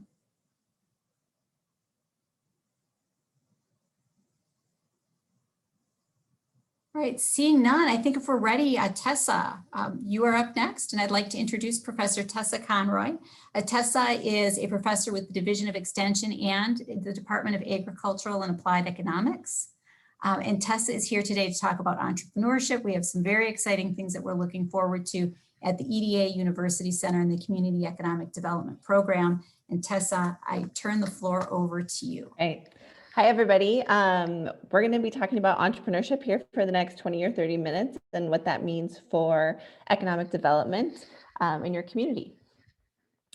So my slides are somewhat light on graphics, and I just imagine having a bit of a conversation around what entrepreneurship can look like in a rural community in Wisconsin. But I want to start with, why are we even talking about entrepreneurship to begin with? And I would argue that the research is showing that entrepreneurship can sustain rural economies and perhaps do it better than conventional strategies. And what I mean by that is that there is a lot of merit to entrepreneurship as compared to an attraction strategy. And I'll go into that in more detail shortly. And one of the things that we're seeing with entrepreneurship is that network strength is going to define highly entrepreneurial regions. So I came to Wisconsin from Colorado about 6 years ago now, and there are lots of ways in which Colorado and Wisconsin are different, of course. One of them is sort of their entrepreneurial outcomes. Colorado has quite high entrepreneurial outcomes, and this is a place where Wisconsin has some growing to do. And there are lots of ways to explain that. That could be the industries, for example. Wisconsin has more manufacturing. It's more difficult to get going in entrepreneurship and manufacturing. different sort of ethnic makeup that can be part of it. But more and more what we're discovering is that it's the relationships and the networks and the way information is exchanged and traded and how new ideas are treated within the economy. So this aspect of network strength and community is really part of entrepreneurship. And this is where I think rural communities, rural networks have an advantage. People seem to be more tightly knit in rural areas, and this can be an opportunity. I also want to offer entrepreneurship as not just a strategy around business development, but thinking about it in terms of what does it mean to be an entrepreneurial community? So not just what does it mean to be an entrepreneur, but an entrepreneurial community. What does that mean in terms of civic engagement? What does that mean in terms of leadership? What does that mean in terms of innovating around new ideas, not just for the business community, but for the schools, for housing, for our local leadership? There are lots of ways in which entrepreneurship can show up in our rural Wisconsin communities. So one of the points I want to make in terms of entrepreneurship is thinking about how it fits maybe in comparison to attraction strategies that I just mentioned. So, by all means, if there is a company that wants to move into your community, I would encourage you to welcome that and embrace that. But we do sometimes see communities who feel that they need to invest a lot of resources in attracting a large employer. And what I'm trying to show here is that it's a pretty small pool that you then enter into competing for. So in the yellow pie chart, that's the total establishments in Wisconsin. I'm showing this to you from 2011 because I had it handy, but it doesn't change that much over time. So we have a lot of businesses, and a very small sliver of them are ever going to move. If you decide to compete to get one of those firms that does move, you need to know that most of them that move are just going to move within their community or move within the state. They have outgrown their facilities and they're just going to move a short distance to go somewhere a little bit better. And then an even smaller share are going to move between states. So it's just important to keep in mind that it's a very narrow strategy sometimes with attraction, whereas I want to talk about how entrepreneurship can be quite broad. It can be sort of a bottomless pool of talent sometimes when we talk about entrepreneurship as compared to attraction. So, and another point I want to make about attraction, again, if you ever have a firm that wants to move to your community, by all means, I think that can be really exciting and great. But those firms that move, if they're footloose enough to move into your community, it might be the case that they are also footloose enough to move out. And this is one of the comparisons I want to make with entrepreneurship. If you invest in your local talented people, there's a good chance they might invest back in the community, that their kids are going to school at the local school. They're going to support Little League. They're going to care about what the streets look like around town. So that when we get that local talent, it can also be a way of drumming up and supporting local community investment.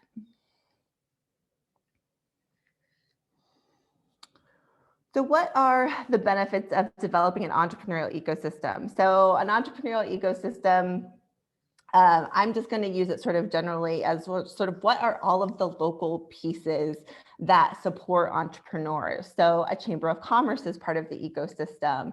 I would argue that the local high school is part of the ecosystem, and that in the local high school, this is a place where we're shaping the way kids think about what professional futures lie in front of them. So entrepreneurship could be one of those options that we offer to our high schoolers. Our elected officials are a part of the entrepreneurial ecosystem, and that they're shaping policy and sort of steering the ship in terms of what kind of economic policies we might want to pursue, what kind of strategies we want to pursue. And of course, includes the entrepreneurs themselves. I would argue that this also includes the banks, to whatever extent we have local lenders available, a revolving loan fund. They're going to be part of the entrepreneurial ecosystem, any sort of business service. So if our entrepreneurs locally are consulting with a lawyer to get advice on, a particular legal question about their business, I would include them in the entrepreneurial ecosystem. So all of these people that are feeding into the success of the business community, as well as shaping attitudes around entrepreneurship and sort of forging that path or helping forge that path, are part of the ecosystem. So entrepreneurial ecosystems increase the quantity and quality of entrepreneurial activity. That's how I would summarize it. And the benefits of having a strong entrepreneurial ecosystem include job creation. And that's one that I'm going to spend, that I actually do have some graphics, so I'll share those with you. Job creation, about what that looks like in Adams County. I'll talk briefly about income growth and poverty reduction, regional stability, innovation, sense of community. These are all benefits of having a strong entrepreneurial ecosystem. So first, I have job creation for you. So this is average Adams County job creation averages from 2010 to 2018. So we're looking at a fairly long period coming out of the Great Recession. Rather than focus on any one year, which could fluctuate a little bit, I wanted to get a kind of a sense of what are the overall trends here in terms of what job creation looks like. So if anybody were to ask me where jobs come from, I would say jobs come from entrepreneurs. And this graphic is why I say that. So here on the pie chart on the left, we have 73% of jobs that come from existing businesses. So these are kind of mature businesses that have been in your community that are adding employees. So I want to be clear when we're talking about job creation that there's some sort of stock in jobs in the community. So if we were to look at Adams County right now today, there is a stock of jobs. Those aren't the jobs that I'm interested in. That's kind of our existing unemployment. What I'm interested in is where are the jobs that aren't here now that are going to be here in a year? Where are those coming from? So I'm purely talking about those changes, the additions to employment each year. How do we grow employment? Where are the new jobs coming from? That's what this graphic is about. So 73% of the new jobs are coming from existing employers. So they are adding employees, they're hiring new people. And that's impressive, but that's all firms from ages 1 clear up to, 100 years old if you have, some sort of legacy business. But we only kept track started about 30 years ago. So according to the data, the oldest businesses that we have are, about 30 years old or more. So that's all of those businesses. Then we have 27% of businesses, 20% of new jobs that come from new businesses or newly hiring businesses. And that's really impressive.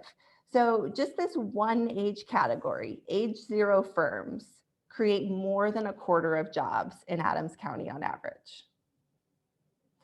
So of those 27% of businesses, 27% of new jobs,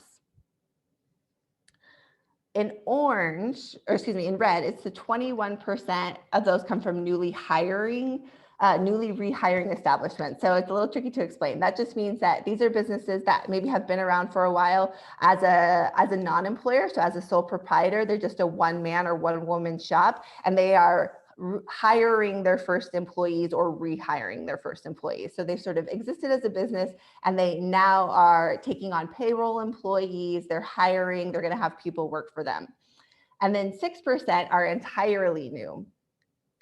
Did I mix that up? Share of new. I think I got these a little bit mixed up, but it's the 6%, that are the entirely new businesses generating employment. So again, I think what the takeaway is from this side is that this one age category, age 0 businesses, are creating more than a quarter of jobs in Adams County. And this is, I think, important to note that this is gross job creation. This next slide here, we're looking at net job creation. So what's important to keep in mind is that when we look at any given business, they might be adding jobs, for example, those mature businesses, but they might also be laying off workers or contracting. So we want to look at what's happening on net. So what's important about age 0 businesses, the new guys, is that sort of by definition, they are a pipeline of new jobs only. They are only adding to the economy. They're too young to have started laying off or contracting. So age 0 firms on average in Adams County added upwards of 70 jobs per year. Then you have the young category from 1 to 5. From 1 to 5 on net, we just had very small gains. It looks like, maybe 1 or 2 jobs on average coming from the very young firms. And then we get into the mature categories that on net. So if we take those expansion jobs and then subtract out the jobs from layoffs or contractions, we actually have net losses among the mature firms. And that's not unique to Adams County. We see that across Wisconsin. We see that across the whole US, that more mature firms on average tend to be net losers. So again, keeping in mind that there's a lot of existing employment at mature firms, but when we look at changes, where are new jobs coming from and where are jobs going away, it's the mature firms that are net losers and the young firms that are this continuous pipeline of job creation into the economy. So some good news here is that there's a lot of entrepreneurial potential in Adams County. So what I'm showing you here is employer establishments versus non-employer establishments. So employer establishments are those that have payroll employees. Non-employer establishments have no payroll employees. So it could be a one-man or one-woman shop, or it could be a partnership.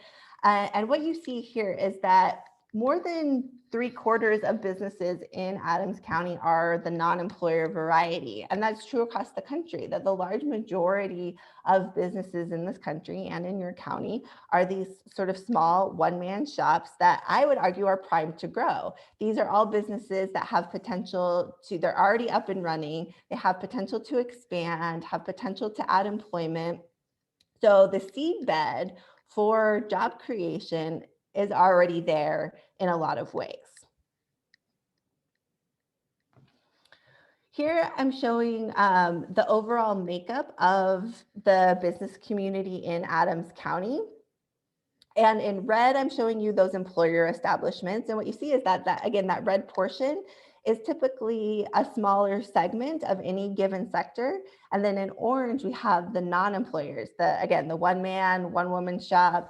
We're also seeing non-employers become more common with the rise of the gig, freelance, contract economy, people working for themselves more and more. And I would also argue that that's an opportunity in some instances for rural communities, because if people can live wherever they want because they have a contract or a gig or freelance, they're working from their computer, as long as they have broadband, and that's a catch. Why wouldn't they go and live where they want to? And why wouldn't that be somewhere beautiful? So a lot of rural communities have an advantage in that sense. So taking a closer look at these, we see construction as sort of the largest, the most number of businesses, but again, a lot of those are these one-man, one-woman shops.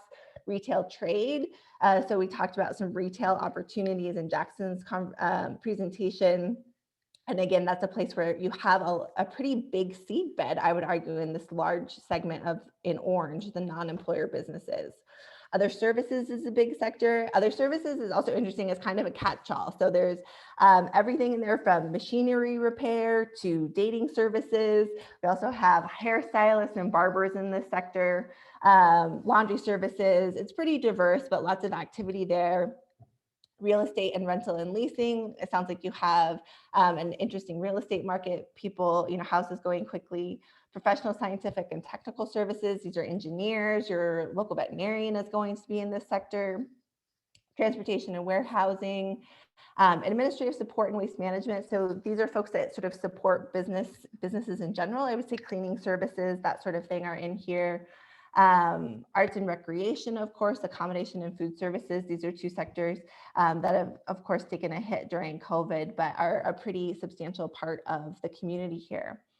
And I'll just close this slide by saying that I think oftentimes communities of all sizes have a bit of an identity attached to a particular industry. They might say we're a farming community, for example, or we're a manufacturing town, or we're a tourism community. And certainly those industries might have a large presence and play a role in the local economy and local culture, but most places are pretty diverse. There are opportunities sort of across all sectors to grow here. So in terms of diversifying, in terms of seeing opportunities across the economy, I think that this hints at lots of different places to look.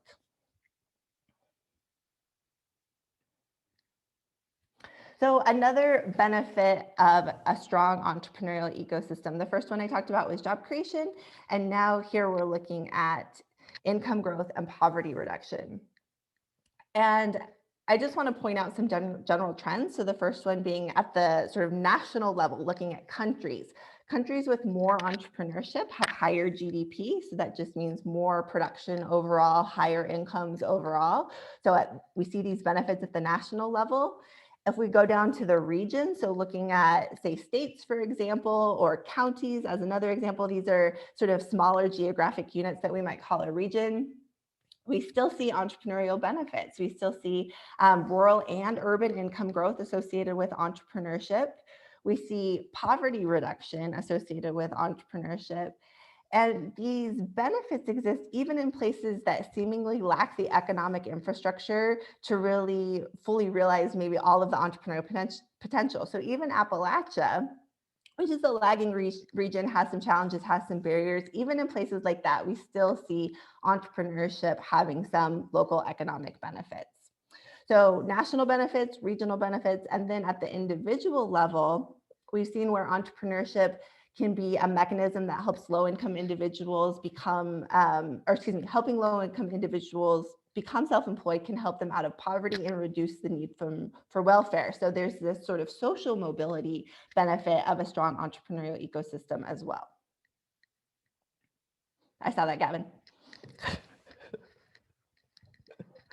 Sorry. I'm teasing.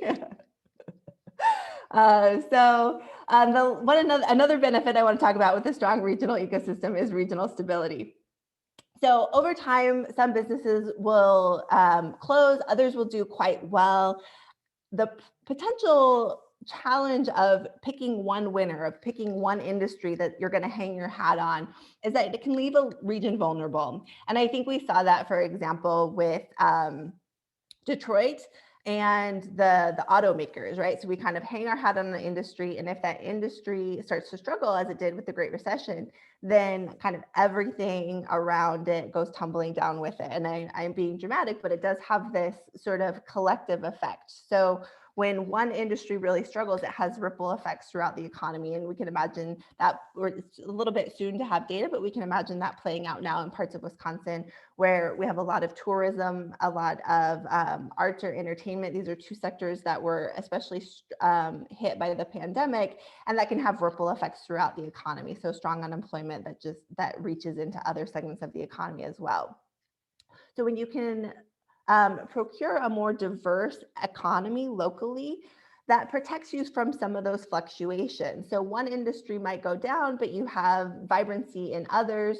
So that sort of balances each other out, and we can have some long-term stability. So there are some benefits that we would think about it maybe like a portfolio approach, whereas small losses in one particular sector can be offset by growth in others, and hopefully over the long term you get stability and on net positive changes, even though you might not see the big gains of investing in a big winner for a short period of time. So is economic stability and sort of a portfolio approach something we want to think about?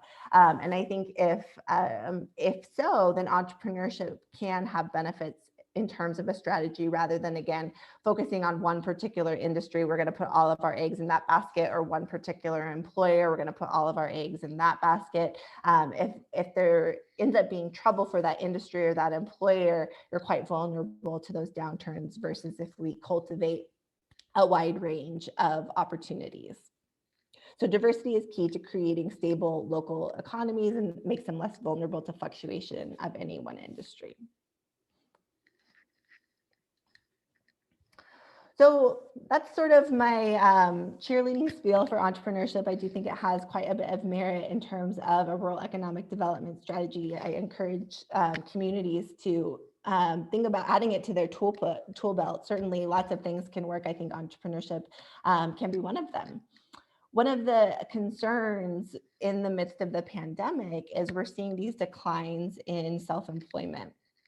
So it's pretty hard to, it's difficult to get real-time data so that we can see what's happening with the business sector at small units of geography. So what I did here was pull the current population survey. So this is a household survey, and one of the questions they ask is about self-employment.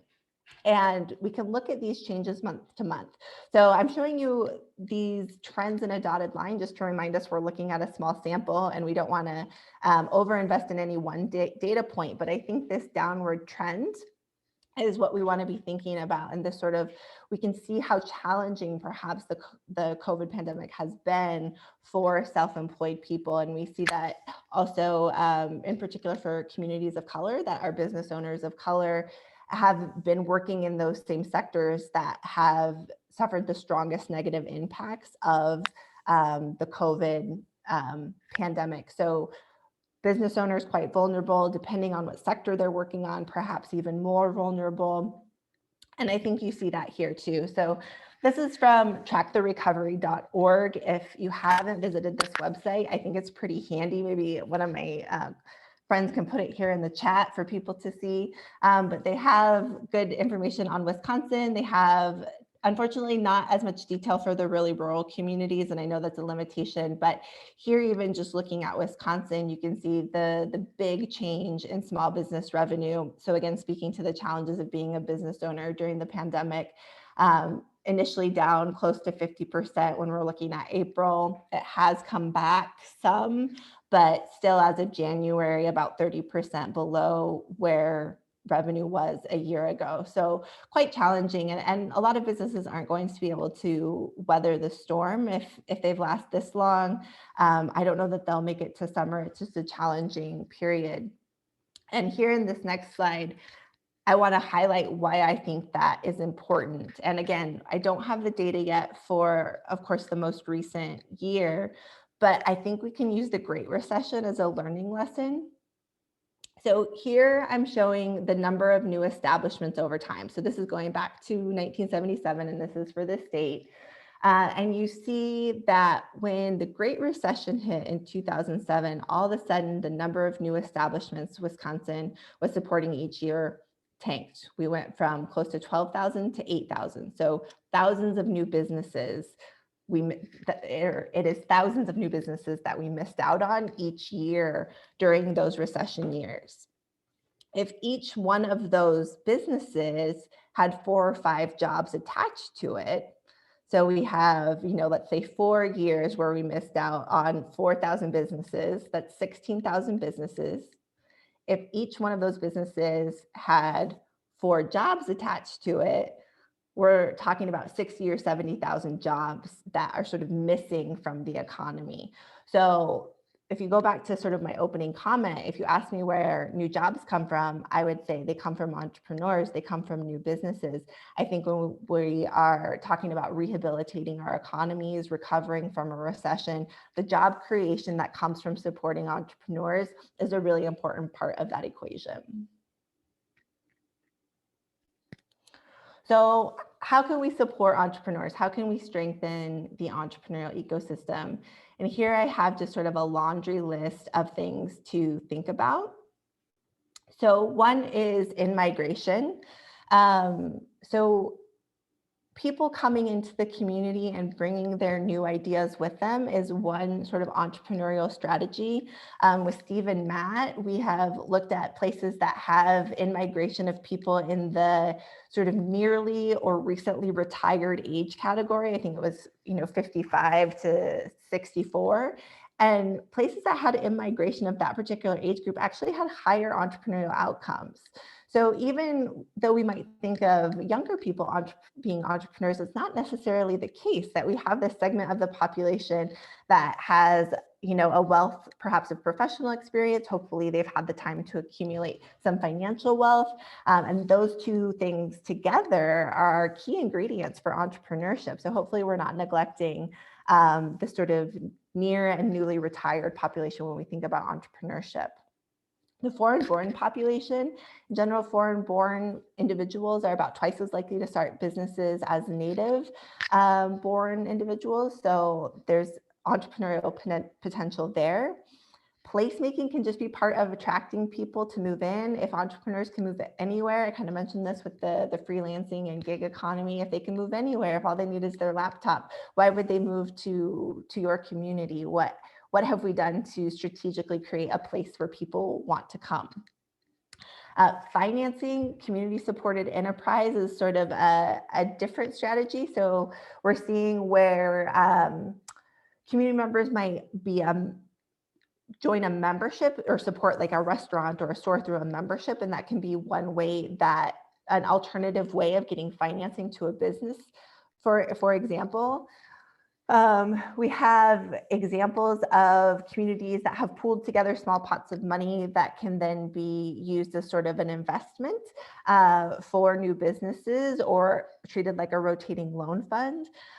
Succession can be part of thinking about financing. So if we have an existing business, let's say we have a baby boomer who's ready to retire, do we have any sort of coaching or mechanisms in place to help somebody take over that business in the community?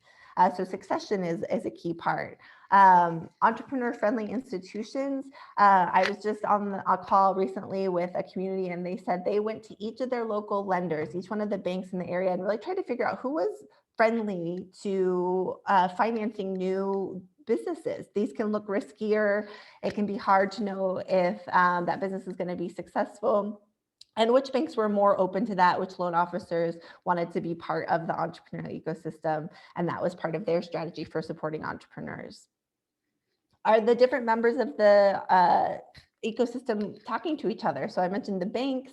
If you have an SBDC in the region, chambers of commerce, elected officials, are people sort of coordinating efforts to make sure entrepreneurs can get what they need? The last few here, I'm going to go into more detail. So I'll use my slides to talk about those. So the first is broadband. You guys know about broadband. I'm sure I don't have to tell you what broadband looks like in your community. But what we do know is that it's part of an entrepreneurial community, that the places that have broadband have more startup activity, and that's especially true in remote rural areas. So broadband, thinking of a strategy, working on those challenges can be part of becoming more entrepreneurial. So sometimes good entrepreneurial strategies aren't really about entrepreneurship. They're about broadband, or they're about childcare. So here, looking at the map, certainly have some parts of Adams County that are quite large shares of the population without internet access. In our report, we talk about how that can be due to infrastructure. I think that's definitely part of the challenge, but it can also be due to demand. And I saw in the chat, there was some discussion around the cost barriers of broadband. So the infrastructure alone, the sort of build it and they will come, may not be all we have to think about. It might also be that thinking about affordability and how do we stimulate demand, and then educate folks on how to get the most out of their service. I won't spend too much time on these graphs. I know Matt discussed them as well. This is just highlighting some of the financing challenges. I mentioned community-supported enterprise, rotating loan funds, succession programs, collaborating with entrepreneur-friendly institutions. And the reason I spend a few minutes on that is because of this slide. So this is small business lending activity in Wisconsin going back almost 2 decades. So from 2001 to 2018. And what you see is that on the left, that is showing, oh, excuse me. I just need to rearrange my display here. Excuse me. There we go. So on the left hand, you're seeing the number of loans. That's just the loan frequency. How often are banks making loans in Wisconsin? And it's by size category. The very smallest category in red is what we want to pay the most attention to for entrepreneurs. That's where the sort of size and the size where most entrepreneurs are operating to get those initial loans. Most loans are in the smallest category. So you see this spike with kind of before the Great Recession, and then of course a pretty dramatic decline. And I think what's concerning to me about these is that it hasn't come back. When we look at employment, when we look at income, some of these other indicators of the economy after the recession, I mean, things got worse during the recession, but most things then got back on track or it started to improve. And it's curious to me that when we look at lending, they really haven't. They dropped and they stayed low. So we're talking about a new normal here, where it seems to be the case that bank lending is just less available for entrepreneurs. So the frequency is on the left and the volume is on the right. And by volume, I mean total dollars, how much money is actually being sent into the communities via small business lending. And this is for the state of Wisconsin. I don't have the small geographies for this, but just something to keep in mind in terms of developing other strategies. So maybe that means, is a credit union viable? Do we have any community development financial institutions? These are two other sort of types of lending institutions that can be helpful for small business loans. I mentioned, again, rotating loan funds, all of these types of things can help us supplement what's going on at banks. Childcare. This is another instance of where it's not necessarily the case that good entrepreneurship strategies are about entrepreneurship. It can be about something else. And we see that childcare is connected to entrepreneurial outcomes. And when we look at Adams County, on the left hand, we're looking at the availability. Excuse me, I'm just trying to navigate my screen here. On the left-hand side, we're looking at availability. So we have the number of children under age 5 per childcare establishment, and Adams County in the sort of 20 to 25 range. So not dire availability, but even at these ratios, there's still, a shortage of childcare likely in the community, perhaps not nearly as severe as on the more eastern side of the state, but still thinking about what does childcare look like in our community? Can the people who want to get to work because they have their childcare? And can the people who want to become entrepreneurs become entrepreneurs? Do they have the care needs, their care needs met at home as well? And then we have affordability on the right-hand side. So this is a Wisconsin household survival budget. So this is the child care expense for a household with 2 adults, 1 infant, and 1 preschooler.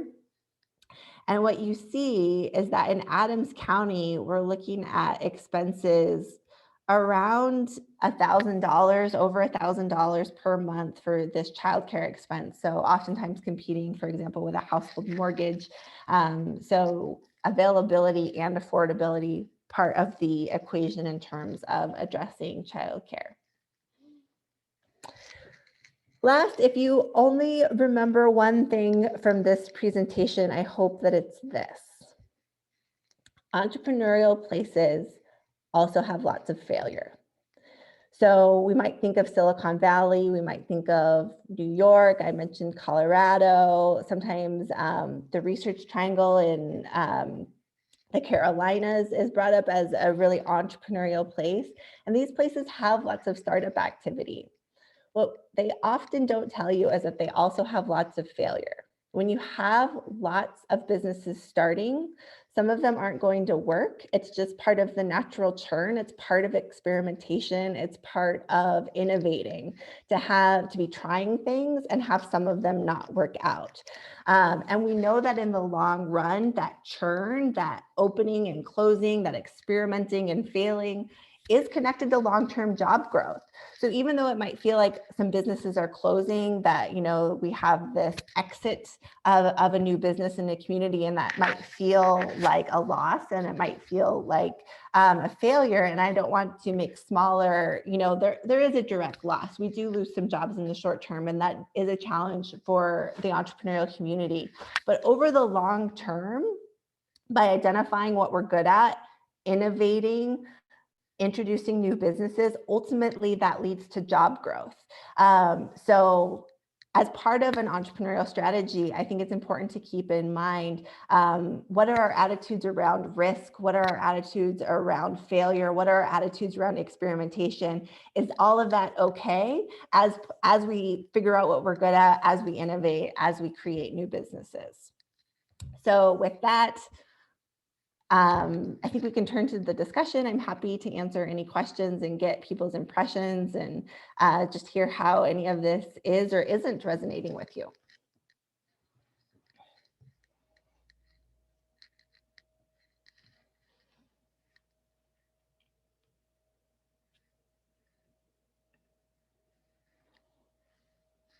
I think Gavin has his hand up. Gavin.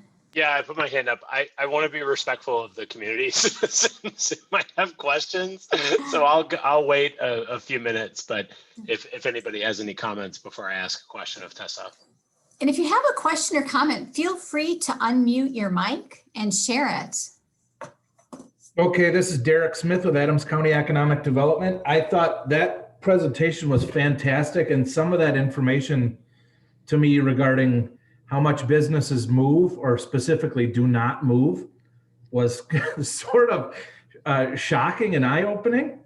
The one thing I just wanted to mention was we are in the process of opening a facility designed to help entrepreneurs get off the ground. It'll be called Create Adams County. It's being developed in conjunction with Create Portage County. I don't know if anyone's familiar with that facility, but that's been highly successful in Stevens Point. So we do have a leg up as far as developing a facility where entrepreneurs can go and hopefully be successful. But great information. Thank you very much. Thanks, Derek. That's great. I would love to hear more about Create. We don't have to do it now, but I might follow up with an email just so I can find out what that looks like there in Adams County. Perfect.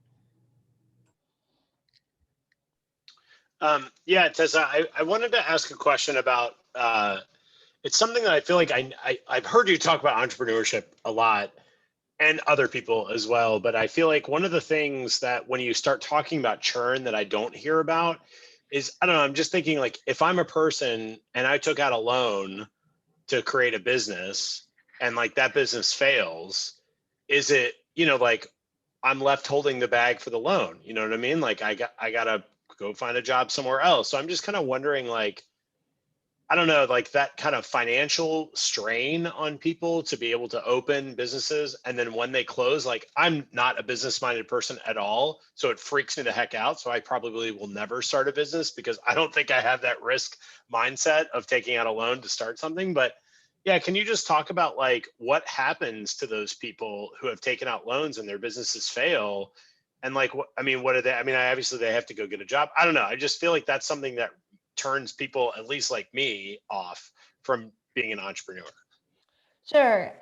With my comments around churn, that is tricky. So when I talk about churn, I'm talking about churn in sort of the aggregate sense. So I'm looking at it for the whole community, what's happening as things change, people start, try, fail, some of them make it on net, sort of taken all together. That seems to be a good thing. I don't mean to make smaller the individual challenges, but with that in mind, I will say that not that many entrepreneurs actually get bank loans. It's only about 10 to 15% of entrepreneurs get bank loans to start their businesses.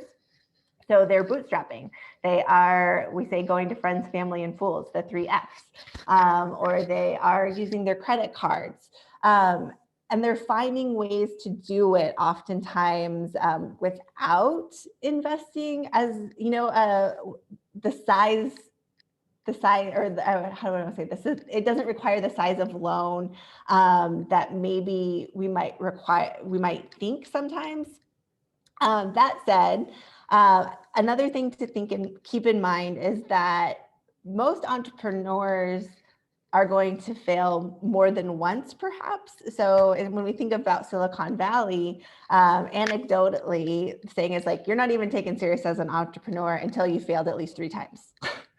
So, over time, you're getting better and honing your craft and refining your ideas. You're identifying the potholes that you need to avoid next time.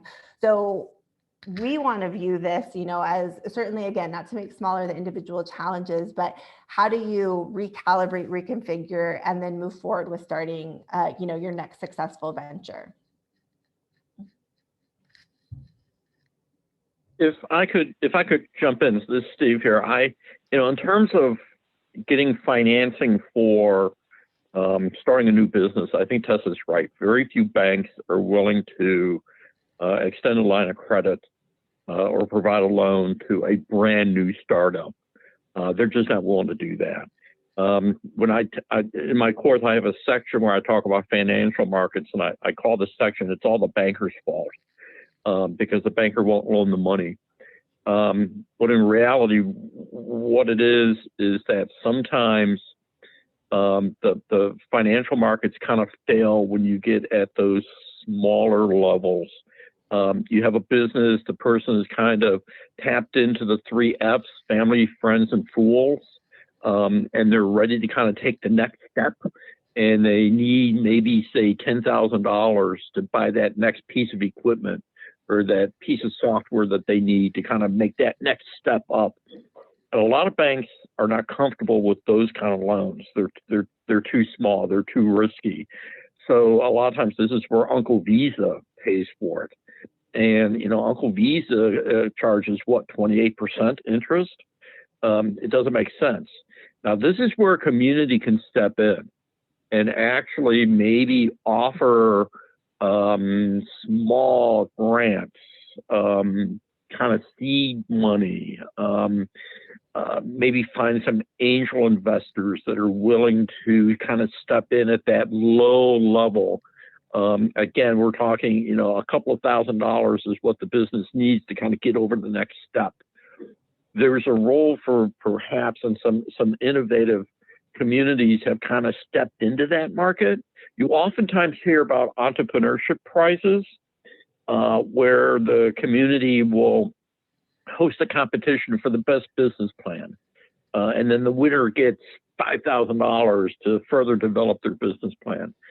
There's a role for a community to maybe step in at this lower level and kind of take some of that risk off. But you're right, being an entrepreneur is not right for everybody. Some people, it's just, it's not a good match to be your own boss. So this isn't a magic bullet for communities, but it's from the way the economy's structuring, the way Tessa talked about it, small business development, entrepreneurship is becoming increasingly vital. And a lot of them fail, but they learn through that process.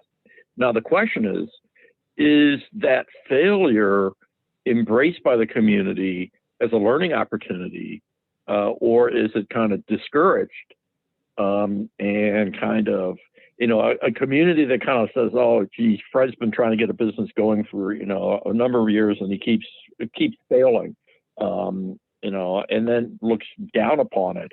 That can be the kiss of death for entrepreneurship. So that churn element, I think that Tessa was talking about, is really important.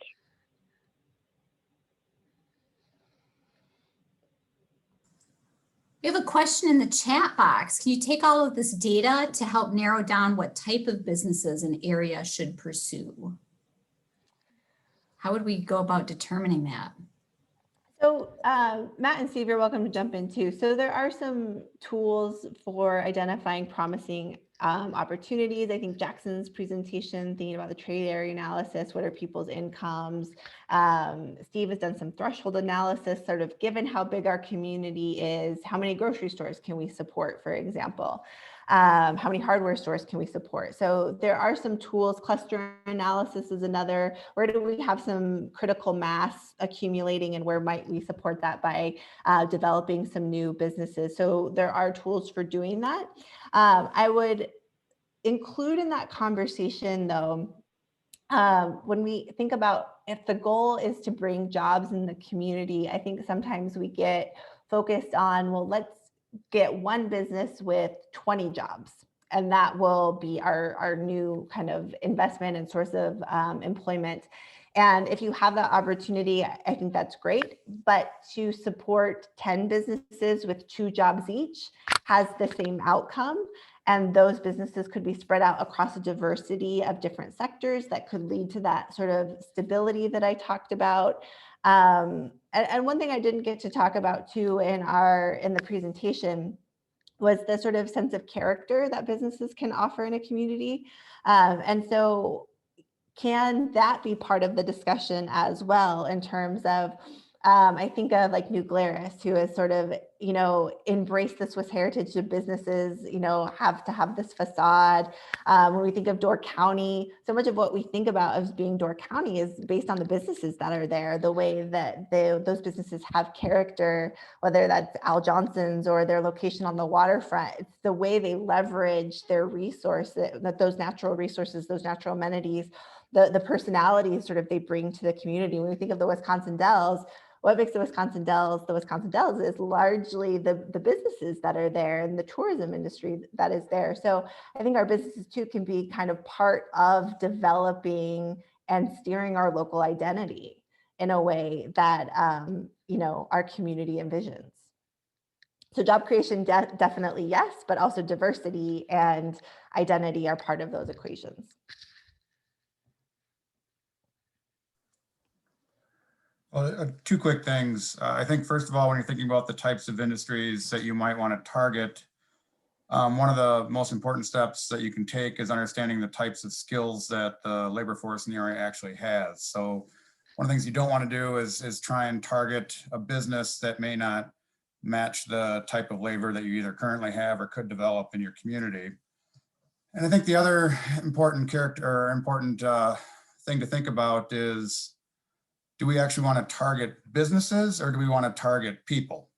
So are we trying to attract additional residents into our communities to help grow the labor force, grow the entrepreneurial base, grow the consumer base, or do we want to try and attract businesses themselves? I think we talked a little bit about it during the Rural Summit that there's this kind of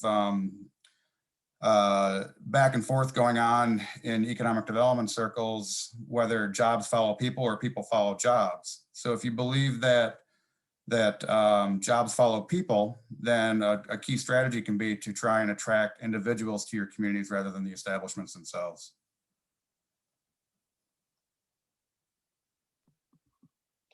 I think that's a great point, Matt, because we've taken a look at working on actually programs that we put together with Mid-State Technical College and put those in place. So there's a hospitality program with certification in management for those positions for them to move up faster within those organizations or businesses that we already have here.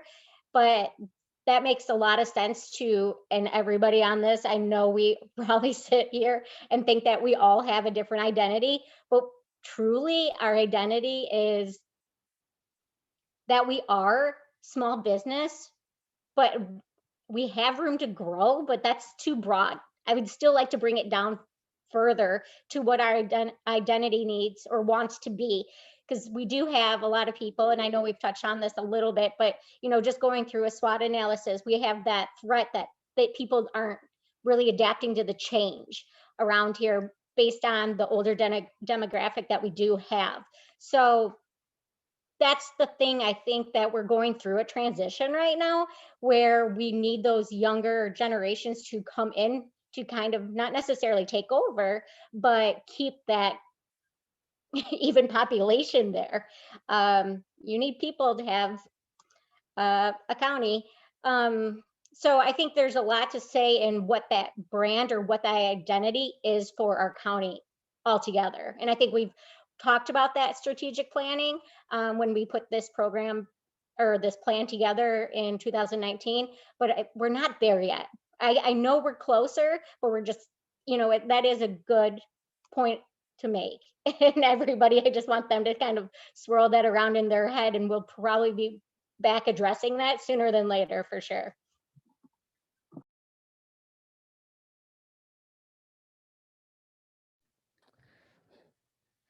I would just offer that this connects to, placemaking as an entrepreneurial strategy, even though placemaking isn't, explicitly about entrepreneurship. By developing a strategy, thinking about what makes your place special, what you want your identity to be, how do you attract people? Ultimately, that can be a way of getting those talented folks in the door that you're hoping to have. And, some of them will probably want to be entrepreneurs.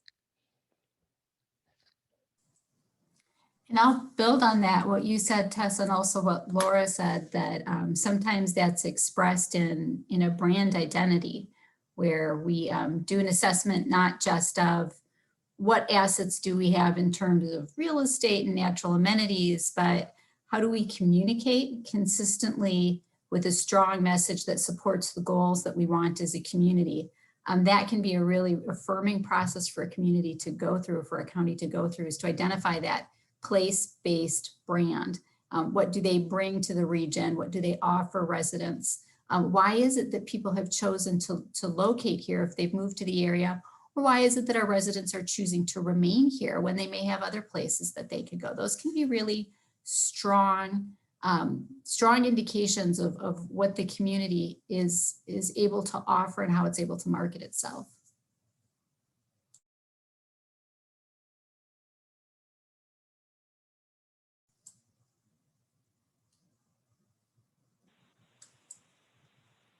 I think one of the things I think one of the things that the community can think about is that as you've got new people moving in, whether they're retirees, younger retirees, or young families coming over from Fond du Lac, are they embraced in the community? Are they tapped into for new ideas and new ways of thinking about things? Because these in-migrants oftentimes are a wealth of new information, of new ways of doing things. And are they embraced, or are they kind of, well, they're not from here, therefore dismissed? And I think that's a kind of an opportunity here, because as Kristen was talking, I was thinking, somebody had mentioned there's families moving in from Fond du Lac. Has anybody asked them why they're moving there? And would they like to be part of the community? Would they like to be involved in the Chamber of Commerce or what have you, and embrace them and welcome their ideas? That makes a great point too. We do relocation packets here at the chamber, but it's like I can't be in that many municipalities all at once. So there are other people that have stepped in. I know I've been working with Quincy is one of them that has now like a little bit, I know it's kind of old school, but it's super cute because it really reflects our area, is a little welcome wagon. So she gets together and she gives them little coupons, or she gives them this packet that we've put together of all the different information. And then there's even like a matrix in there of all the different organizations or nonprofits, or let's say you're coming from another Lions Club. Let's say you're going to, you want to be in archery. I mean, there's all sorts of different types of things that they can be involved in. And that's a big part of, I love that. I love that you guys are talking about that too, because that's one thing that I think is, this is my 5th year in this position. And it was a little, I'm not going to lie, it was a little rocky, or not rocky, but people just were a little like, how long is she going to be here for? Until, and my husband and I just built a house this last year. So I really understand that feeling, but I also know that we don't want people to feel like that now that I've been in this culture a bit more. So I completely understand that with people that are like, hey, wait, so you're telling me I could start a business here and I could be doing this like day to day? And we're like, yeah.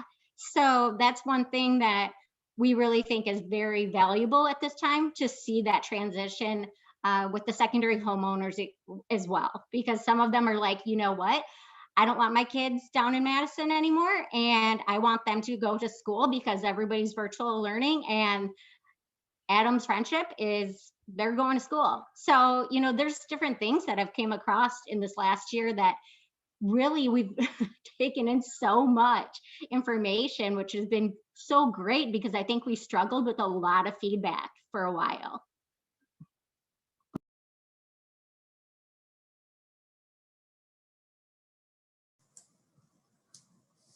That's great. And one of the things we know is that when we do attract talent, that the talent comes to our community, the new employees, with spouse and children usually, or often, not always. in tow. And the happiness of that spouse and those children as they integrate into their new community is a big determinant of whether or not that new employee remains in an area or remains with the company. So those small things like showing up at somebody's house with a welcome wagon basket and welcoming somebody to the community can really go a long way. There is there are businesses that do pick up and move around. I mean, Tessa's research really says that it doesn't, but there are businesses that decide they want to move into an area, and a lot of times they're thinking, you know, do I want to move into this part of the county, or do I want to move over into that part over there? And they get it narrowed down to a couple of different locations in terms of where they think they want to start and operate their business. And a lot of times the final decision boils down to where do they want to live? Where does the owner of the business, where does the manager of the business, where do they want to live? And a lot of that can be you know, the attitude of the community. Is the community welcoming? Is the community kind of like, hey, you know, we're glad that you're here and we want you to be part of our community? And it's an attitude. You know, I used to do a fair amount of work in public finance, local government across Wisconsin, and the horror stories of new families moving into a community. One of the parents decides they want to get involved in local government and be a good citizen, and they run for office, they get elected, and after about a year, they just throw their hands up in frustration and they walk away. And those kind of attitudes can be really positive for a community, or it can do serious long-term damage to the community. So it's kind of the outlook that the community has to these newcomers.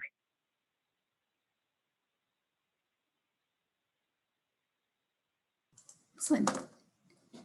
Do we have any other comments? I saw in the chat an idea for a fast pitch competition where you could compete and win $5,000 to start your business, or an amount of money to start their business. We are hearing more often from our colleagues around the state that local communities are starting fast pitch competitions or some sort of business competition, as Tessa mentioned, in order to encourage entrepreneurs, but also creating an entrepreneurial network in the process by bringing people that have ideas together, and together with those who can perhaps help them make those ideas a reality. Do we have any other comments or questions or ideas? Hey, Kristen, it's Gavin again. I want to put the community on the spot here. Everyone, the 30 some people who have been listening in the entire time. And, you know, a lot of them, I'm hoping, are still there. They're not just like, you know, there, but they've walked away or something like that. But I think the point of this session here is to get the conversation kickstarted about prioritization for economic development in Adams County. I know Kelly Olson isn't here, but I know when I originally met with Casey, who's no longer here, when I met with Tanya, when I met with Kelly, and when I met with Judge Wood, you know, the kind of impression that I got was like, look, they didn't say this, but like, we want like to know that there's some really positive high road economic development strategies down the road. Like, we're not just excited about having more jobs, because not necessarily more jobs equals higher standard of living. We want good jobs. We want jobs that are going to be, you know, being able to pay people enough to be able to raise a family and all this kind of stuff. So I mean, kind of the question is for the people on the call who are from Adams County, you know, how do we move forward from here? And I'm sorry if I'm stealing thunder here, Kristen. I really do want to steer the conversation in this direction, just because I feel like if we walk away going, oh, good to know, and then we don't really talk about like what's next, then this is not a successful session. So I at least wanted to put people on the spot for a good, you know, 25 minutes to be thinking about what is the next step and how do we get to prioritization.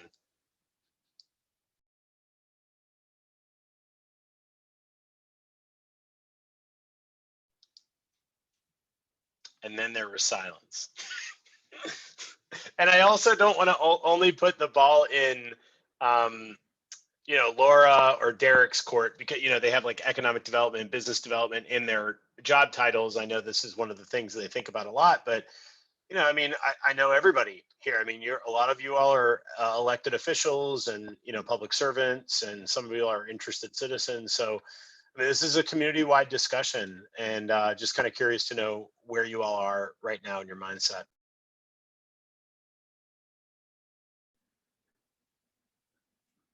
Hey, Gavin, it's Kelly. I am still here. Oh, you are. Sorry. I thought I didn't even see Colson. Sorry. I had some internet connections also, but I think it's really interesting to see the wide variety of people who are on this call today. And I, first of all, want to thank everyone for coming, because I think it's exciting to have so many different areas represented. And I feel like we need next steps. We need to come together as a group and talk about opportunities and how can we support those opportunities, because there are a lot of people on this call who want to see progress and change and opportunity. And I'm wondering if we need to figure out a way that we come back and have a follow-up meeting as a community. I don't know what Derek's thoughts are or Laura's, but I'll kind of kick it that way. Yeah, right. Actually, before Jen Parr Murphy had to get off the call, she's the president over at the chamber, and her and I were already going back and forth like, all right, so what's this committee look like, and how many people do we need for it, and what different stakeholders do we want from different, how many from the county, how many from different industries. And yeah, that's definitely, as you guys know, I'm very passionate about everything that we do around here, and Derek is probably like, this lady I work with is crazy, but that's fine, because that was one of the big things that I know we keep going right, what is our priority, and don't be afraid to tell us. It doesn't have to be something that we're always just going to want to hear the positive. We do want to have corrective criticism, or we do want to have those tough conversations. That's where we're going to stop spinning our wheels and we're going to start working together. And I think that's going to be a lot of communication of what everybody's doing and coordinating the efforts. That was the one thing I wrote down, because I don't want everybody to think that we're taking it all on, or we think the responsibility falls on us. It should fall on everybody to increase, as Gavin said, the standard living, your living standard, or however you want to put that together. But we can do better, and that is just, I feel so bad for some of the people that just think that we can't or we won't. And I see it. I see the huge shift and I see the change. And that was one reason I took this position, was because I didn't come here because I thought it was going to be easy breezy. I took it because I wanted to see this grow into what I knew it could be, because I had been on the other side of the lake for 5 years, and I'd been down in the Dells for a year, and I've been in the region for 10. So I really took to this area, and I will get off my soapbox, but everybody, please give us some feedback, or where do you want to go from this? If you want to be part of this committee that we will put together, that would probably be the best way that we're going to move forward in putting all of these different things that, projects I've been on steering committee with Gavin, or Derek's been on different projects as well too. And obviously we're always conversing with each other, but making sure that everybody else is, we're not just driving the bus in the opposite direction of everybody else. So once again, yeah, thank you everybody for being on today, but we definitely want to hear from you, and we don't want to think that we're, the ones making all the moves either. This is Tanya. I guess I just offer one kind of thought rumbling around in my head as we conclude, and that is, as somebody whose work seems very far removed from economic development, I think what would be helpful is if we think about a strategy in terms of what's a good next step for each of us in our various silos. Obviously economic development will be driven largely by people who work in that field. But then there's those of us who are sort of on the periphery. And me, for example, thinking what is a tangible next thing that me and my field can do to further economic development in Adams. And so I think it would be, we all have kind of an ideal or a vision, a big picture vision in mind of what we'd like to see happen with the county. But if we could kind of start by a next step for, you know, a variety of different categories of people, you know, if we just look at the variety of people on this call, for example, and we sort of give each area a next thing that they can do or try to tackle, I think for me that would be extremely helpful, because again, it feels a little bit far removed from some of our day jobs.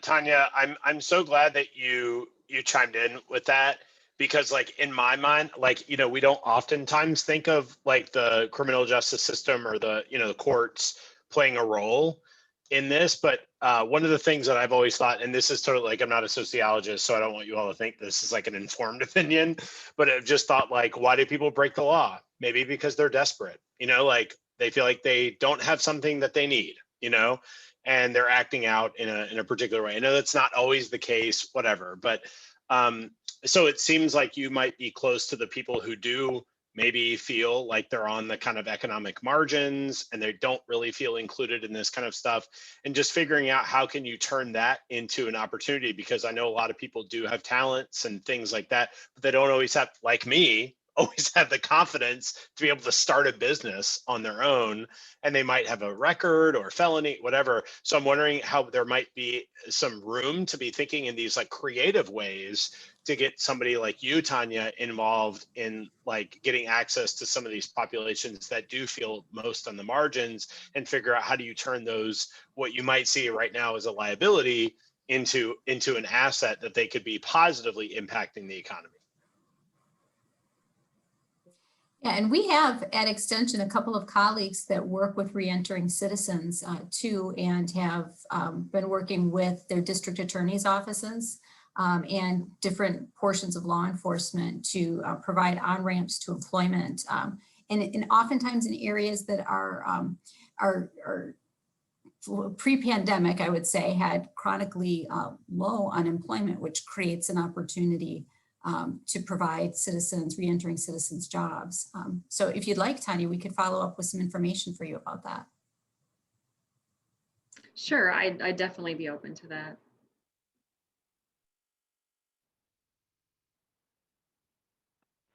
This is Jamie from the town of Rome. I think as we form next steps, and if that's a separate committee or a group, it's also, I think we have to talk about the ways that we communicate the good stuff that you talked about today. I mean, I think there's good stuff that talks about population growth and that we are supporting entrepreneurship and how we're supporting entrepreneurship. Getting that message out and talking about how we get that message out to our seasonal populations, because we've talked a lot that they're seasonal populations, but also as a group, I'd like us to dig even deeper into some of the things that we talked about, like 22% of children are in poverty in the county. Like, let's ask the 5 whys and really dig deep into like, what are the root causes of that, and what as municipalities, as local governance and leaders, we can do to make that better. Like, are there things that we could, small things that we could focus on that would make big incremental changes in that? If I can follow up on that, I think that's an excellent idea of, you know, a lot of smaller projects that are kind of moving in tandem together can actually have a bigger impact than, okay, we're going to focus all of our energy on one initiative. That sometimes can result in burnout. But if you have a multitude of efforts that are kind of overlapping and complementing each other, that can actually build a lot more synergy. That can, and the amount of overlap between the different initiatives can actually kind of share the wealth as we're sharing the work across multitude of different smaller types of initiatives. Because a lot of times in economic development, sometimes we kind of fall into the trap of, going after one big shiny item. And we lose sight of all the other more sustainable, smaller things that we could be working on together. And because they're smaller and more sustainable, you tend not to get burnt out on them. They're kind of ongoing, continuous type of initiatives where you're kind of overlapping and complementing and continuously having a conversation across the various groups in terms of how you're moving forward.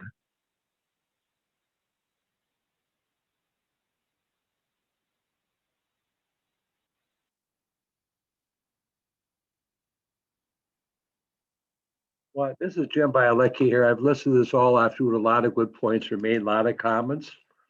But in the short time I've been with Adams County, I think there is opportunity there.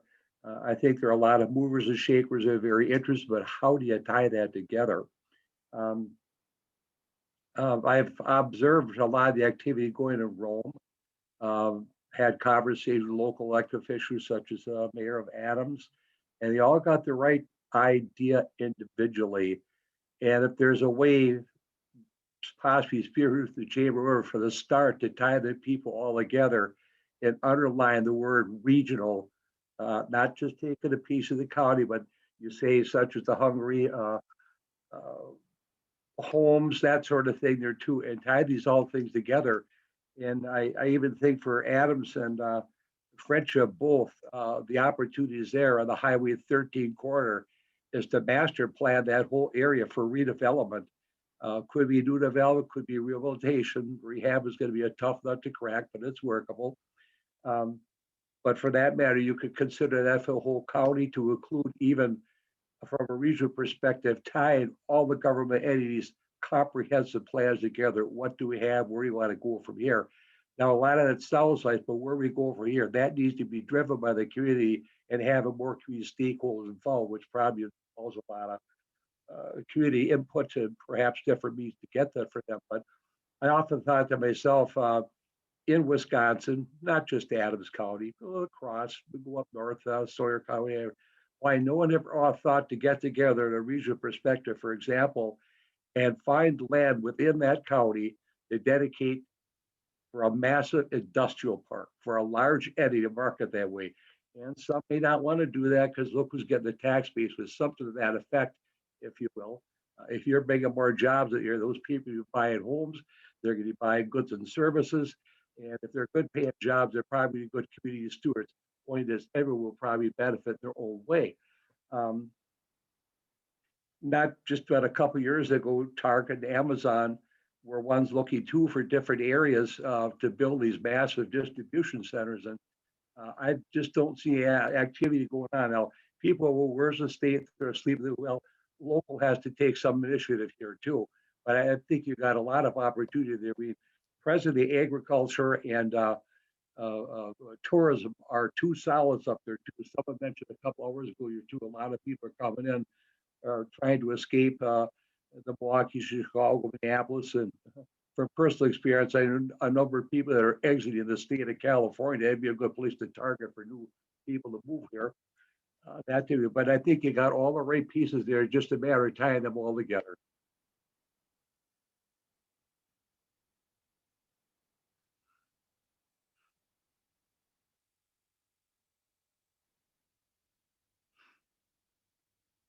Well, thank you, Jim. Thank you very much.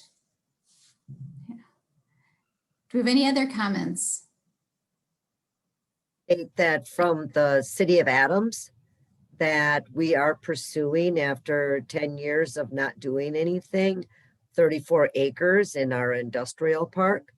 And obviously, I would love to have the community involved and people that are even on this forum today to give suggestions. I mean, what kind of business should we even be pursuing? You know, a lot of information was given today You know, looking at people's qualifications, educational aspect, childcare, a lot of things, you know, and for us, housing. But we can't afford to leave the acreage sitting there and not do anything. So if anyone has input, call me. Well, Mayor, you got the right idea with that. That's what I suggest with a master plan for the whole county and inclusive of comprehensive plans. You put that stuff on your website and you go out and start looking. You don't have to mail letters, make a lot of phone calls. That's what you got the internet for. And right now, I think I would start with the state of California. You might find a lot of takers there. One thing that you may want to do with the industrial park idea is to go around and do a business visitation program.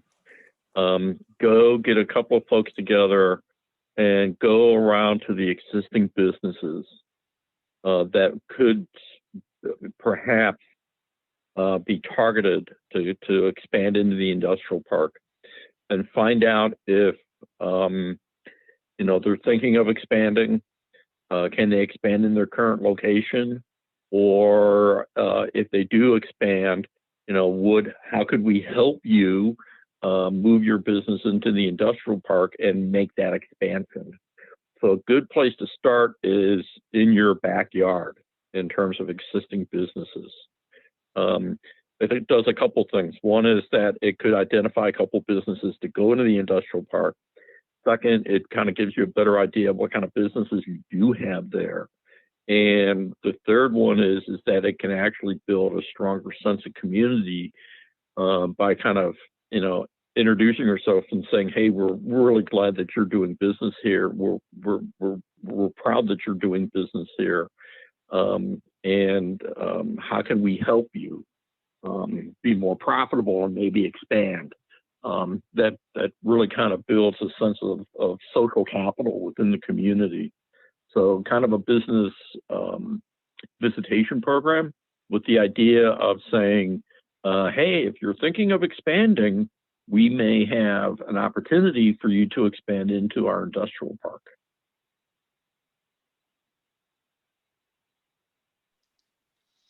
I also just wanted to put out there that, you know, UW-Madison is going to continue to work with the community through the University Year program over the next just under a year and a half. And if we can be of any assistance to help facilitate conversations in the community, I mean, sometimes it just helps to have somebody there taking notes and keep the conversation moving along. I'm not committing extension to anything like this, but I'm saying at least, you know, myself, other staff members, I'm sure there are some other people at UW who'd be willing to help. I know there's a local extension group. I know Evan Henthorne is here as well. You know, we could kind of tag team to be, you know, quote unquote facilitators. And by that, I just mean like I said, just to be there, help things move along, take some notes and do all that. I mean, there's a lot of work to be done as the community itself, but sometimes just having somebody there to be like, yeah, we're here, you know, like that could potentially help. So we just put ourselves out there to say we're here with you. Be great. Thank you very much for that offer, and I'll take you up on that. You have my digits. Yeah, that's right, Bobby. You got my digits too. That's awesome. Well, we're closing in on 4 o'clock, and I want to thank everybody for being here. And before we close, if we close a few minutes early, ask if anyone has any other questions or remarks they'd like to add before we leave. All right, and seeing none, a couple of people that we need to thank for today. Gavin, thank you for bringing us here through University Alliance and our partnership that we have with Extension and University Alliance. We've enjoyed this thoroughly, and we're looking forward to helping you as University Alliance and University Year are working with Adams County. I and Brandon Hofstede, who is on the line, is our program manager for community and economic development. I think it's well over a year now that we went to the initial meeting that you hosted, Gavin, with folks in Adams County, and it was last December. 2 Decembers ago. Over a year already. Wow. It was a wonderful meeting with incredible energy. And so, Jim, when you're saying that there's a lot of energy in town, and Laura, I hear you're in county. Laura, I hear you talking about it, and those others of us that have spoken today. we're looking forward to seeing that evolve and to helping you realize your dreams for Adams County.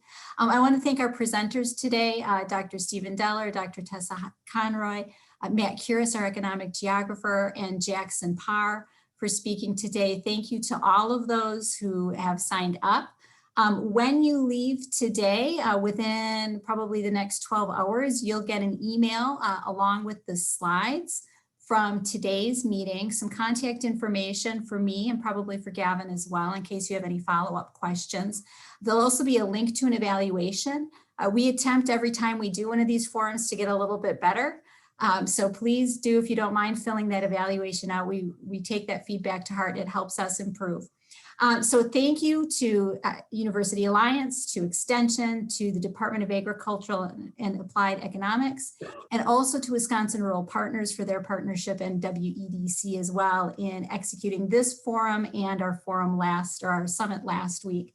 So with that, I have enjoyed. Hey, yeah. Kristen, yes. Before we close, I just wanted to mention, I know Derek was working on a project with Courtney Berner, who's the head of the Center on Cooperatives, that's also I can think based in CALS and also an extension entity. If there's any interest in looking at cooperative business development as part of your economic development plan, meaning kind of like a shared ownership business model, Courtney has kind of offered her services to say if there are some particular industries that might look relevant, that Courtney was kind of eager to work. I know Derek worked with her last semester with her class, but that's another kind of resource that's out there along these lines. I wanted to mention that. And I also want to say thank you, Kristen, for helping pull this together. This would not have been possible without you. So I wanted to publicly thank you for all of your tireless efforts over the last,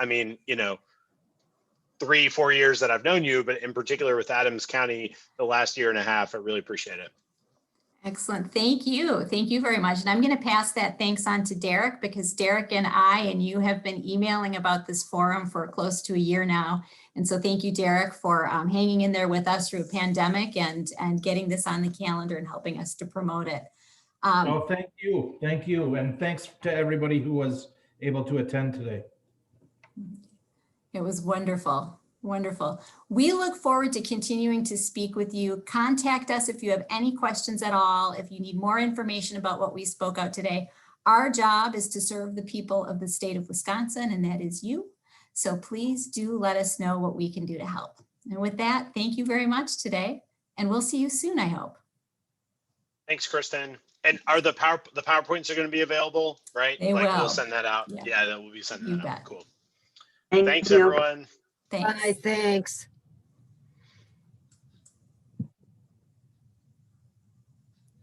Yeah, thanks again, Kristen. I really appreciate it. Oh. And Matt and